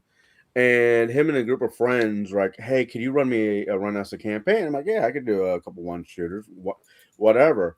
So I started to run for them. Rise of the Rune Lord. I was just gonna piece them out together. God love that child. The first encounter is a small little village is being ransacked by goblins, and I'm like, "Well, your house is on fire. What are you gonna do?" "I'm gonna get up and take a shower." I'm like, "There's no shower." He's like, "Well, I'm having breakfast." "Your house is on fire." "Okay, you figure out what you want to do, and then just move on." Well, towards the end of it, he steps out his house, and there's this goblin about ready to attack him. He offers, keep in mind, this kid is Asperger and autistic. "Would you like a cup of tea before you murder me?" And I'm like, "That will be the end of tonight's game. We'll pick up next week." I'm like, and after the game, like, "You do understand this is a hack and slash type campaign?" He's like, "Why? Why can't we make friends with the goblins?" I'm like, "Yeah, let's go swimming and try to make friends with the great white. See how that works out for you." See, I would have gone completely different, Colin. I would have been like, the goblin is confused. I would have made a reaction check right away to see if the goblin goes, "Yeah, tea sounds good. Let's do that." And then suddenly he's got a new best friend to go on adventures with, Stinky. Not everything has to be. One of the highlights of Cody's short-lived Dragonbane campaign Oh my was God. Grebo the Goblin that we Grebo the somehow Goblin. adopted. We always get those like humanoid NPCs that all of a sudden people get attached to. The Benny the kobold we had. We had that Oh, happen you in killed we were Benny. playing 2E, and we captured these 2 kobolds, and we were going to kill them, and the girl playing was like, "No, we can't kill them." So the dwarves were like, "All right, then we'll put them on ropes and we'll push them out in front of us to trigger traps." That's mean. Nah, they're nimble. They know how to be triggered I wasn't jamming, but we triggered a fucking falling stone pillar trap. And everybody made their save except the 2 fucking kobolds. So basically, it's this girl holding a rope that goes under this giant pillar with a splatter This of big blood hunk of under it. meat. I know, just the rope to the pillar, because they're gone. And she's crying, and we're just like, "That's fucking hilarious." Oh my God. That College, might I miss actually fucking happen college. next Saturday with our group. Oh my goodness. Oh, well, what are you gonna do? My friend Seamus, he did Jade's tabletop RPG there for a while. He was running was it Gatekeepers for a hot second for Max. He loves index card RPG. I don't. I'm not so much a fan, but I enjoy him as a DM, so I'm willing to sit down at his table. So, well, I'm going to do Wrath of Charlon through index RPG. I'm like, oh, okay, sure. Wrath of a Shardalon, the board game? The old second edition module. I think it was both, wasn't it? A board game anima? I don't It know. was a mod I know game. there's a board game. And then if you can string together some of the third edition modules, you can actually do an adventure path about a Shardalon. You very well could be right. Anyways, he said that I'm going to run this. He had the books. He had the Okay. he had the books to run it. And I'm not saying it sucked, but I don't like RPG. Anyways, and somewhere in it, you get this guy Colbolt. No. Anyways, you get this little NPC guide, and he's like, "I'm going to go search." It was a Cobalt. He goes up in the ceiling to pick something up, and all I hear is that Jade was crunch, smack, and like green liquid is now coming out of the hole. And I'm like, I think he's dead, Jim. And the other guy's like, "Are you sure?" I'm like, "You want to go up there?" So the other player goes up there and he dies. And that was basically the end of the campaign. I'm like, common sense is not a factor in D&D anymore? Has it ever been a factor in D&D? I'm going to check it out to see just in case. Hey, don't touch that orb. Why? Curiosity always got the better of me. It's Mom, only paper. Dad, don't touch it. It's evil. It's evil. Yeah. And like the two bad parents, I'd touch it. I wasn't a light socket child, amazingly enough. Yeah, but it's only paper. I'm like, let's see what this does. Yeah, you were a paint chips child, though, weren't you? Nope. Power lines, maybe power lines. No? That's my new role playing game. Paul, Yeah, paint chips and power lines. Yeah, paint chips and power lines. Pin the tail in the light socket. Save versus light socket. Bloodworth's like, what are you all talking about? I'm kind of multitasking here. So yeah. Rolled on the random encounter, hot stove. Let's see what happens.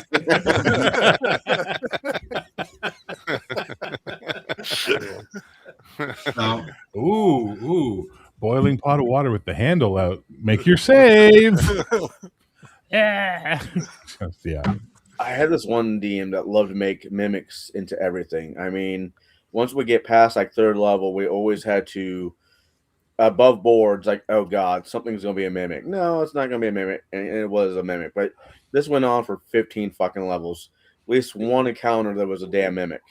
Mom, it's so nice to see you again. My son. Hell, my mom was a mimic. You never read Rappin' Athuk, has he? She was playing the long game. Rathanasha Cat. What? Rappin' Athuk. It's a big mega dungeon. Yeah, where there's a toilet and the toilet seat's a mimic. Somewhere in my collection of miniatures, I have the old West outhouse with the moon, crescent moon on the handle, and it's a mimic. And so yeah, no, it was kind of fun.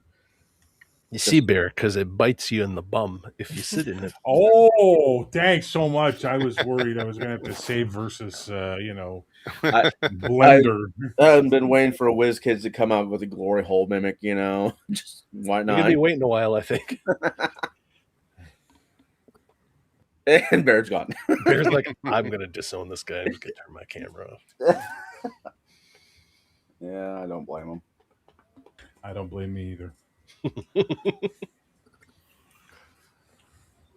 I saw somebody do something interesting with mimics once in a game where they weren't like these big things. They could only be very small objects, and they weren't like super deadly, but there might be a dozen of them in the room.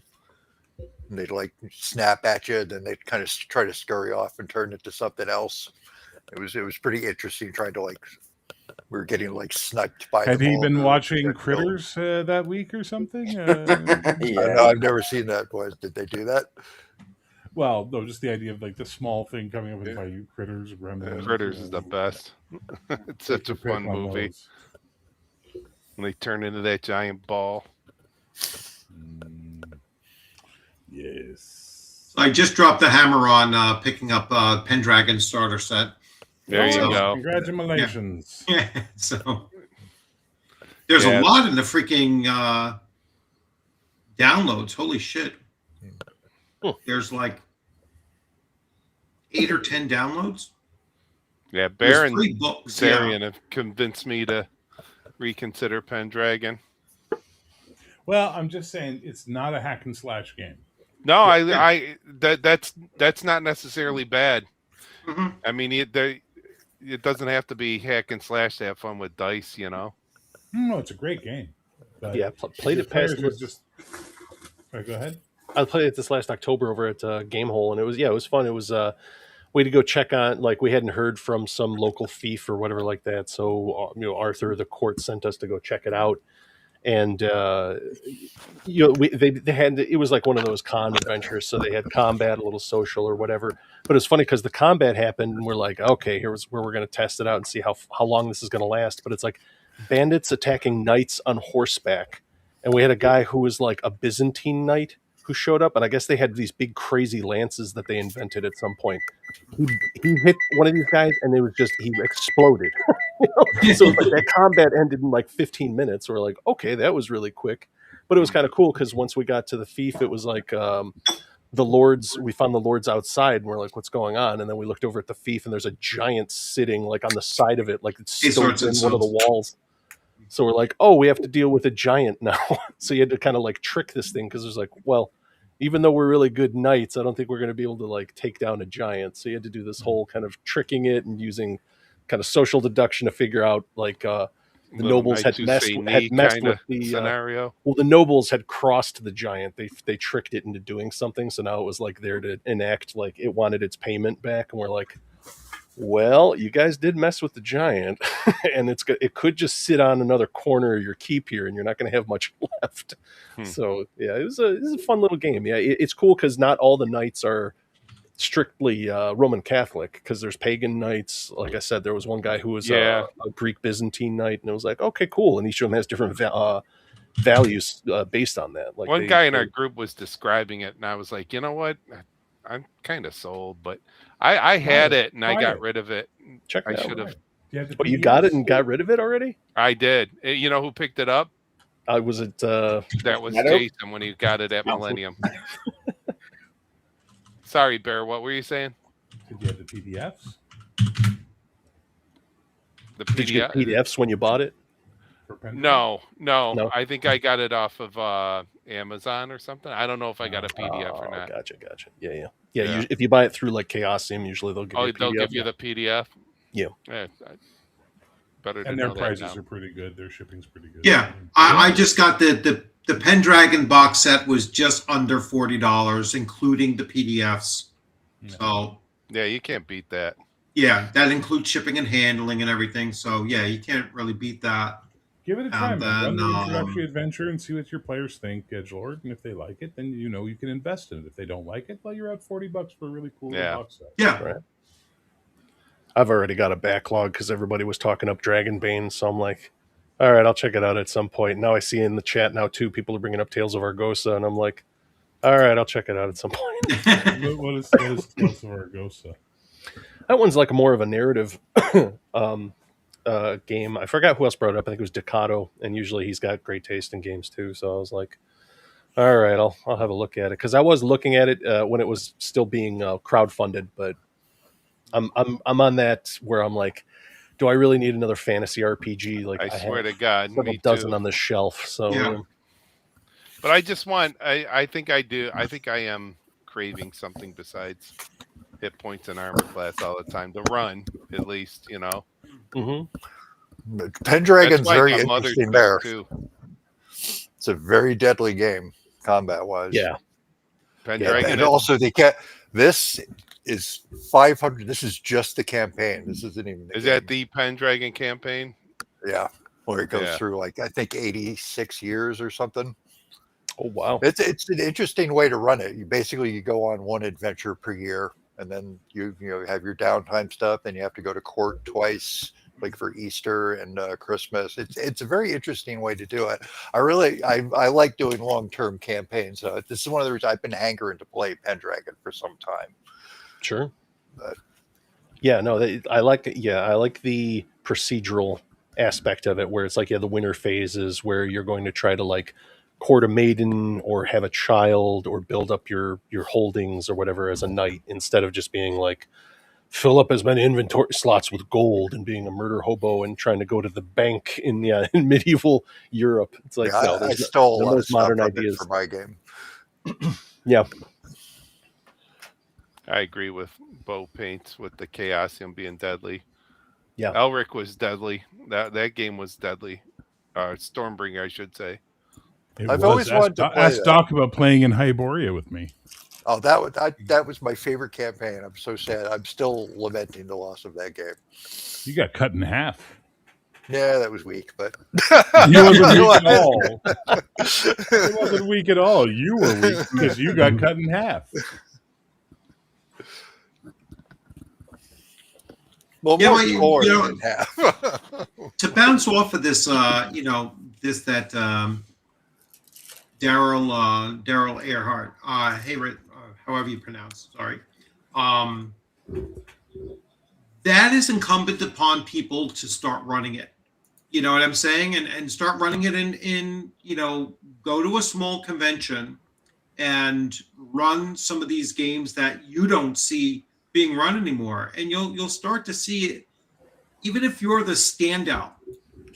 People are going to come around, they're going to look, they're going to be like, hey, what's going on here? What's, what are you running and everything? And it's the only way to get, it's the only way to get people to actually see some of these more, out of the mainstream game systems, and that's why I like small conventions so much, because, I go there and there might be 40 tables and there isn't any 5e going on. They might be in a separate room for their Adventure League stuff, but they're in a separate room. So when you're in the main space, and you're seeing, 40 different tables, and I would say at least 30 of those 40 tables are running something different.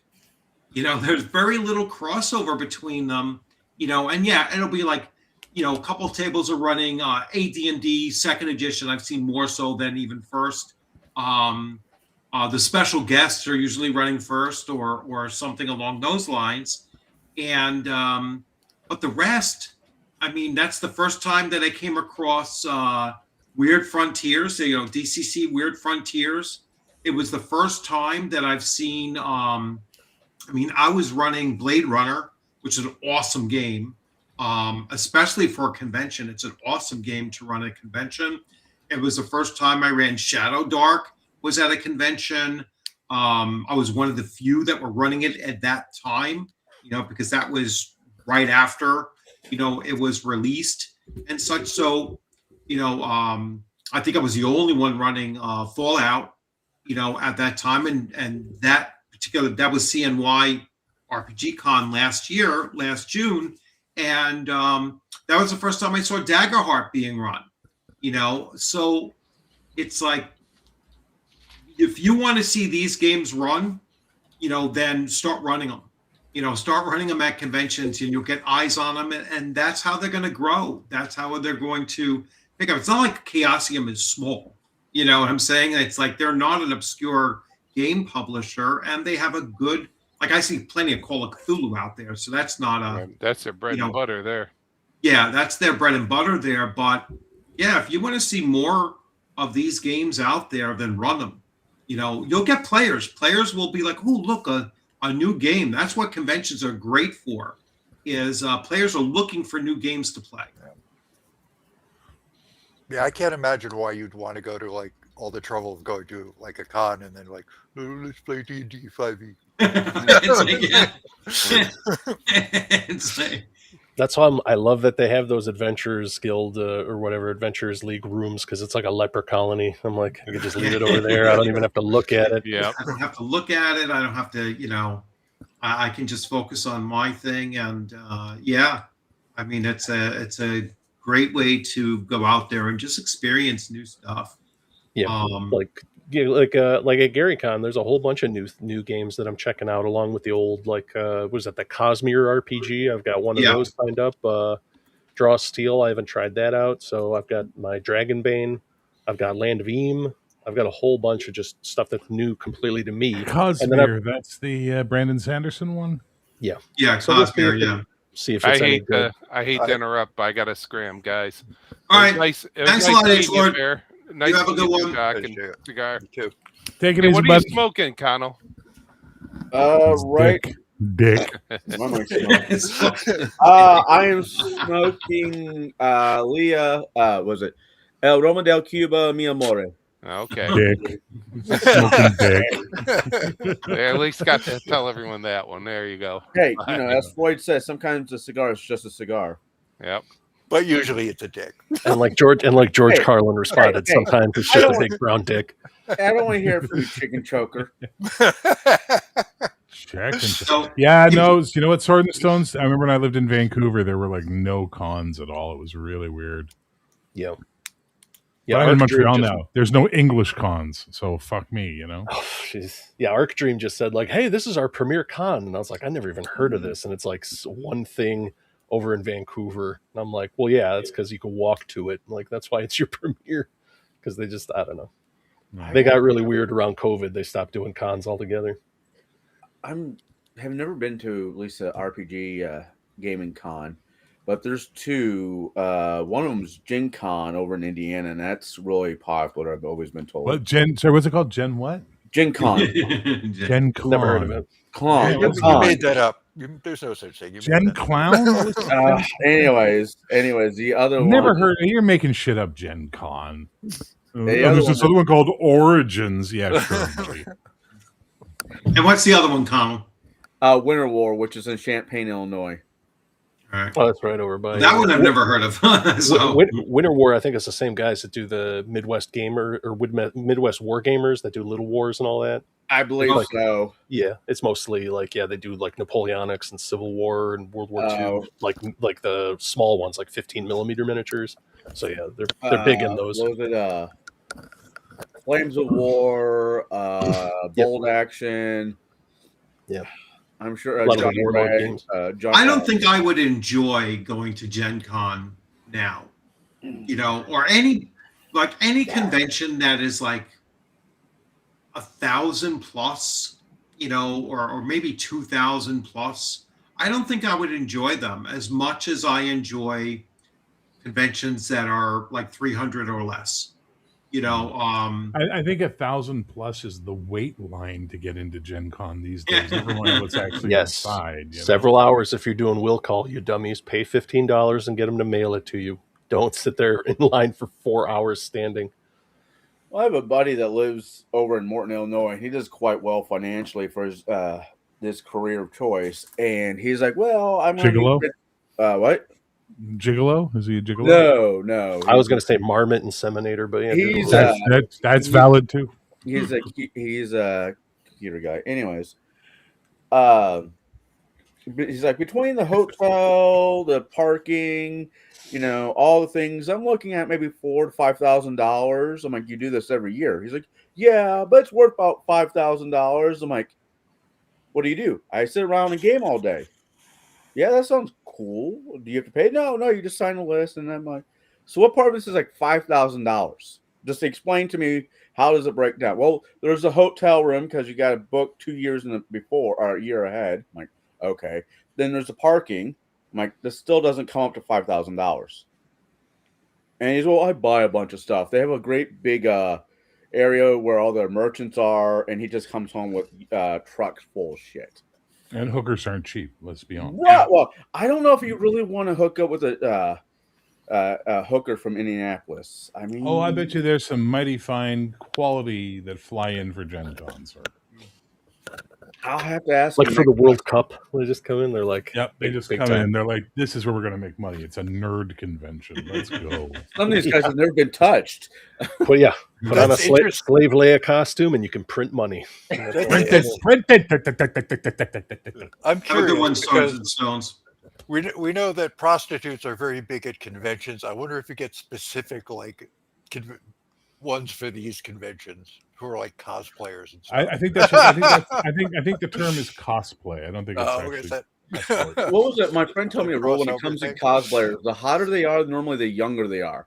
So I'm like, oh, so you want to go for the ugly they are, the older they are? Okay, that's. I will just not go. This I'm is good. sounding a little. Have any of you- have any of you- Yeah. Have any of you ever read the book Bimbos of the Death Sun? No, but No, sounds like It's a parody. It's a parody murder mystery at a nerd convention. It was written in the 70s, I think. It's amazing. It's so good. It's so good. Okay. You may continue. Go ahead. Let's see. Yeah. So he spent $5,000 like on merch to go to Gen Con? Merch. I mean, he paid probably $1,000 because it's what Gen Con's 4 days, 3 days, 4 days. So is 4 days. yeah. Go Let for me it. ask you: Is Hamilton, Montana, a population of 4.6K, or is the convention 4.6K? I'm surprised. Do they mean like four people and a half of a midget? I mean, Yeah, it's is it- Montana. It's No four. one lives there. It's not 4.6 people. It's not. What are you?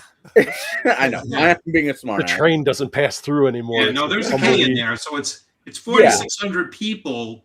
I wonder if that's the town is 4,600 people. I'm or is the going to go on a limb convention and say Hamilton, Montana, which I've never is heard of until this 4,600 exact people. moment Yeah. in time. because you're not going to say it's probably a small one. It was like, No, 4.6. Yeah. That's a big con. yeah, that's a big con. So I was You know, Yeah, like, not no, Gen Con big, that's- but it's certainly a big con. I think that's The like population of Hamilton, Montana, is of 2024 is 5.3 thousand people. There you go. Yeah. Are they counting cattle? Why? What? They- No one lives in Montana. I just Are they counting half human, half cow hybrids? Like, Connell, why do you ask these things? Are they Um, counting old timey prospectors? right. I drove to Montana. I mean, whatever. I think wouldn't have a great experience at a Gen Con.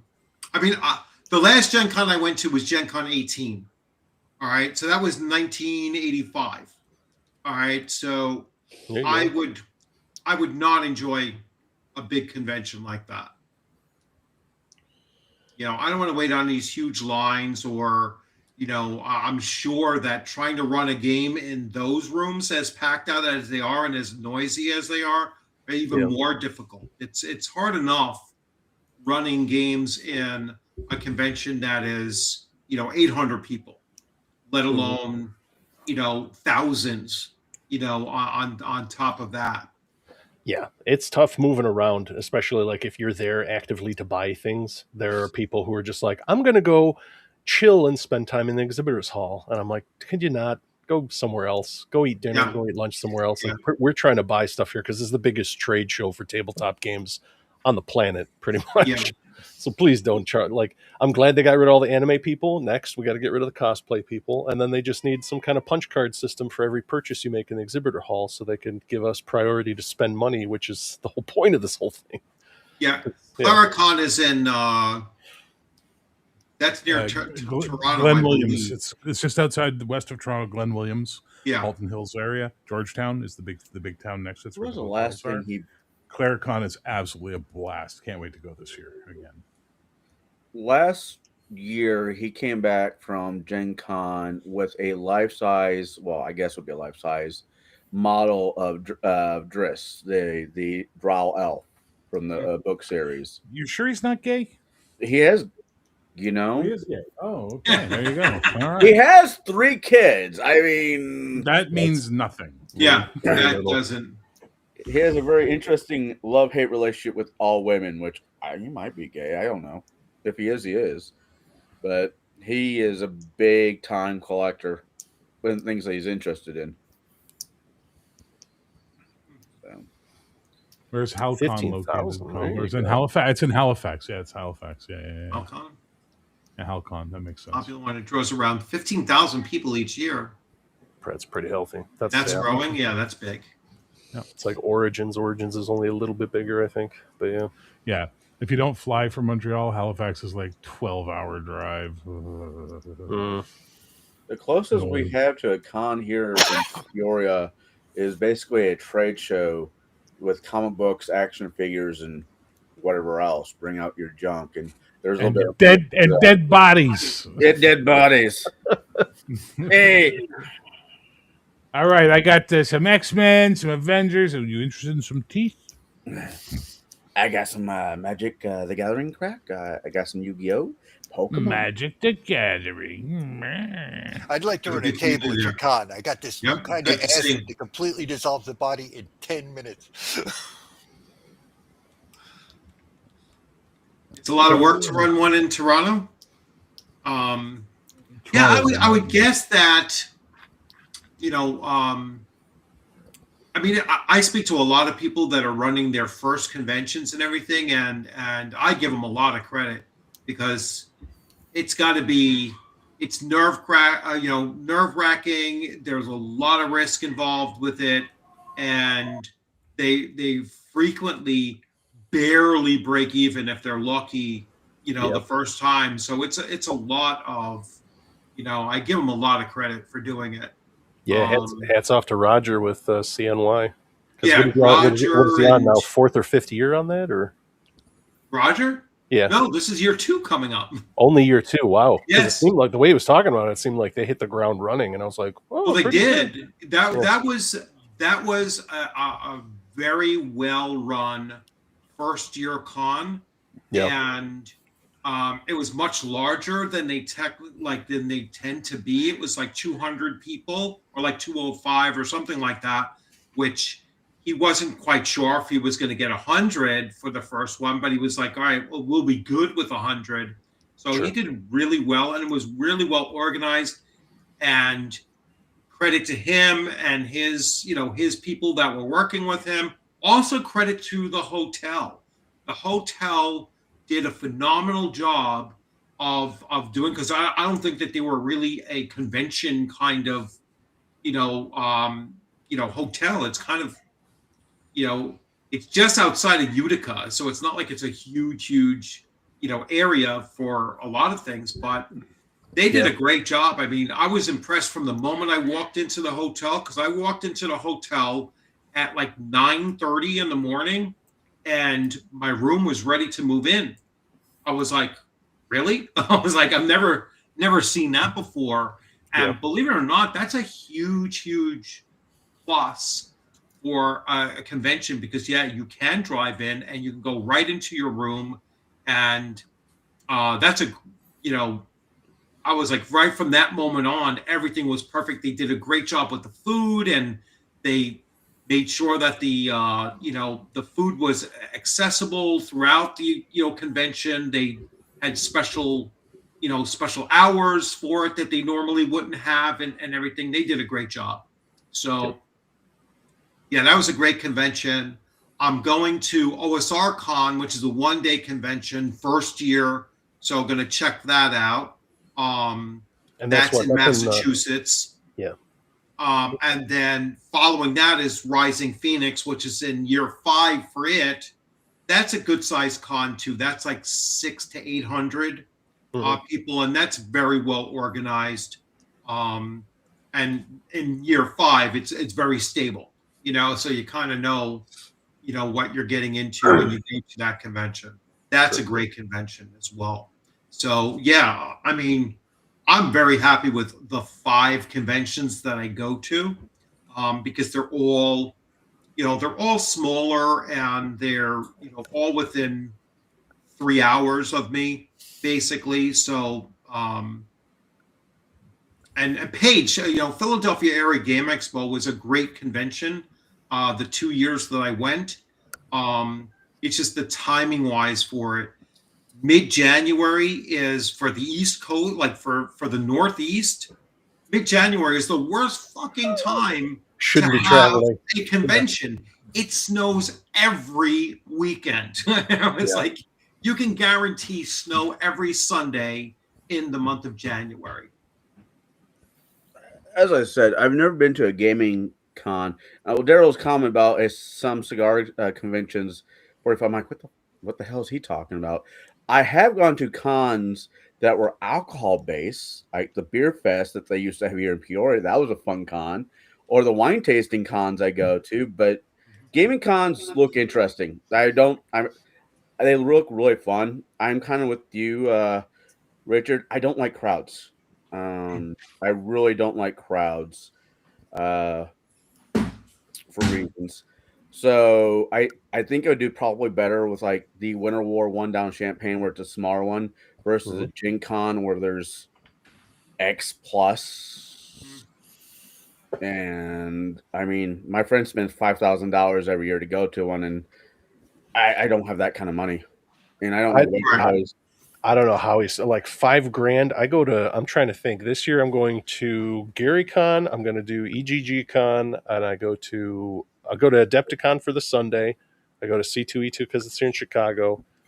I go to like eight cons. I don't think I spent 5,000 between all three of them. I don't know what the hell that guy's doing. Yeah, but like when I looked at Gary Con at the time, this might have been like 2020, like 3 or 4. I forget exactly which year I was looking into it.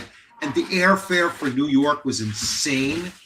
And then you either have to pay for a cab, because I think that the travel from the airport to there was going to cost you like $150, or you had to rent a car to do it. Then the hotels were expensive too. They were like $300 and $200 a night or whatever it was. And I was like, well, when all said and done, it's like $1,800, and I haven't bought a stitch of food. Yeah. Or any product. I suppose I could see that. Yeah, I've got it to the point where it's like I only go to ones that are in driving distance. I split a hotel with like 2 other people at least, so it's like, I cut things very lean, So yeah. Oh yeah, that's kind of what I was thinking. Like, if you get a hotel room, which of course the hotel is going to jack their prices because they can that week or that weekend, then you add in food. I mean, I could see spending $1,000 on food and on hotel room, but that still leaves $4,000. And he drives a car, a Tesla, which he's like $20 will get him from where we're at to Indianapolis. I mean, that's why I know it's not like gas. But you got to plan your route around charger availability, because there's parts of the country. Not that short a distance. My buddy Mike and I go from here to Toronto in the Tesla, and we have to stop once in Kingston to gas up halfway, and then we get to Toronto and power up there, and on the way back stop once in Kingston to power up, and then back to Montreal. They have great range, guys. Like, don't believe all the bullshit you see on YouTube. So, righty. So I am going to wrap this one up. So let everybody do a parting shot. So Bear, what are you working on?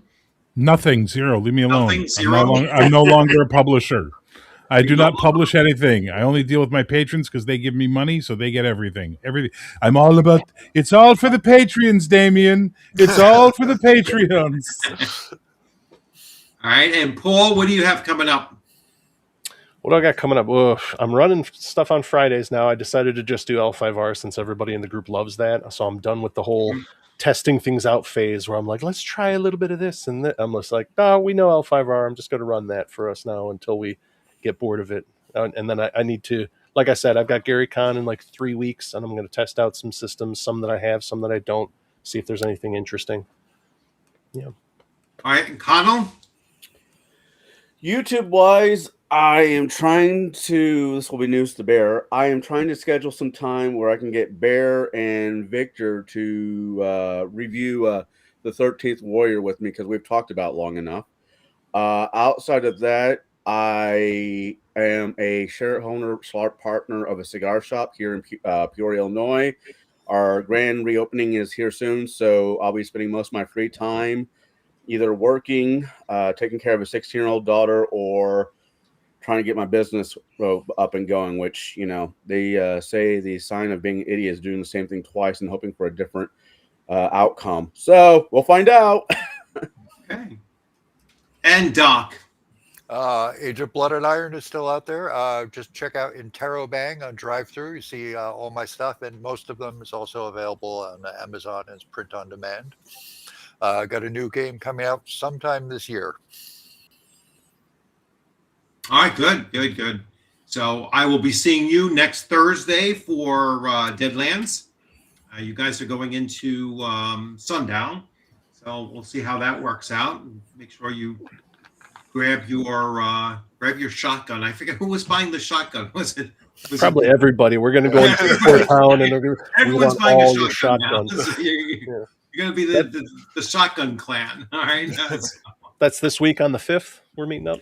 That is this week on the 5th. Yes, Paul. Just remember, if you want them to be less likely to shoot, put Doc on the street howitzer. Yes. So, and let's see. Let me wrap up with a few more of the comments in here. So, Condor jumped in and said, I go to HalCon. I guess that's Halifax. My players pay for everything and always buy me new books. I'm spoiled. Wow, yeah, that's awesome. Thank you very much, Jeff, and thanks for your contributions to it, your comments and everything. And what about the superhero game? Sorry, that's a sore wound. I guess that's to bear, right? You were working on a superhero game? Yeah, Heroic is coming. It's just in. Listen, I've updated you guys every month. I didn't do one this month because February ran out before I remembered. But I update you guys every month. We got a month and a half ago. I sent out the final layout. But now we got to get the art done, which is the big cost, and that's what we're dealing with. It's there, but you can literally take the PDF I put to the backers a month and a half ago, so the January update, and play the game right now. It's full. It just doesn't have all the right art in it because we're having to pay for art, and that's an expensive, long process. So yeah, I don't know what you're talking about, Jeff, but thank you for being a backer. All right, guys.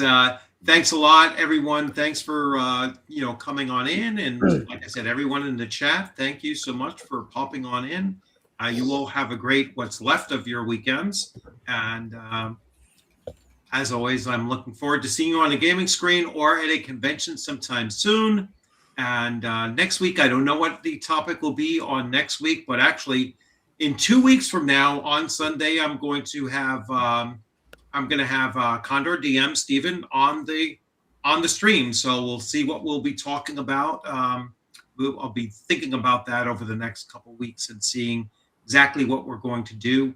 I personally would like to talk a lot about second edition because I've played it only a couple of times, and he knows a lot about that. So maybe we'll look at second edition or some of the other RPGs of the 90s, which the 90s was kind of a time when I was not as invested in tabletop role playing at that time. I was more, PlayStation and computer, CRPGs before MMOs came out. So that'll be an interesting conversation we can talk about. The 90s. That's kind of my vacuum. Where I did not have that much contact with the hobby in the 1990s. I was like one of the few people in the military that didn't play Dungeons and Dragons in the military. I was like, I just did not have that experience that, the Luke Gygaxes and all the other people that was like, oh yeah, we always played in the military. I was like, not my units. Never encountered. I learned how to shoot dice, not well, and playing card games. And then there was, the PlayStation sports games that we were knocking out, but no tabletop role playing. But anyway, thanks a lot, everybody. You all have a great one.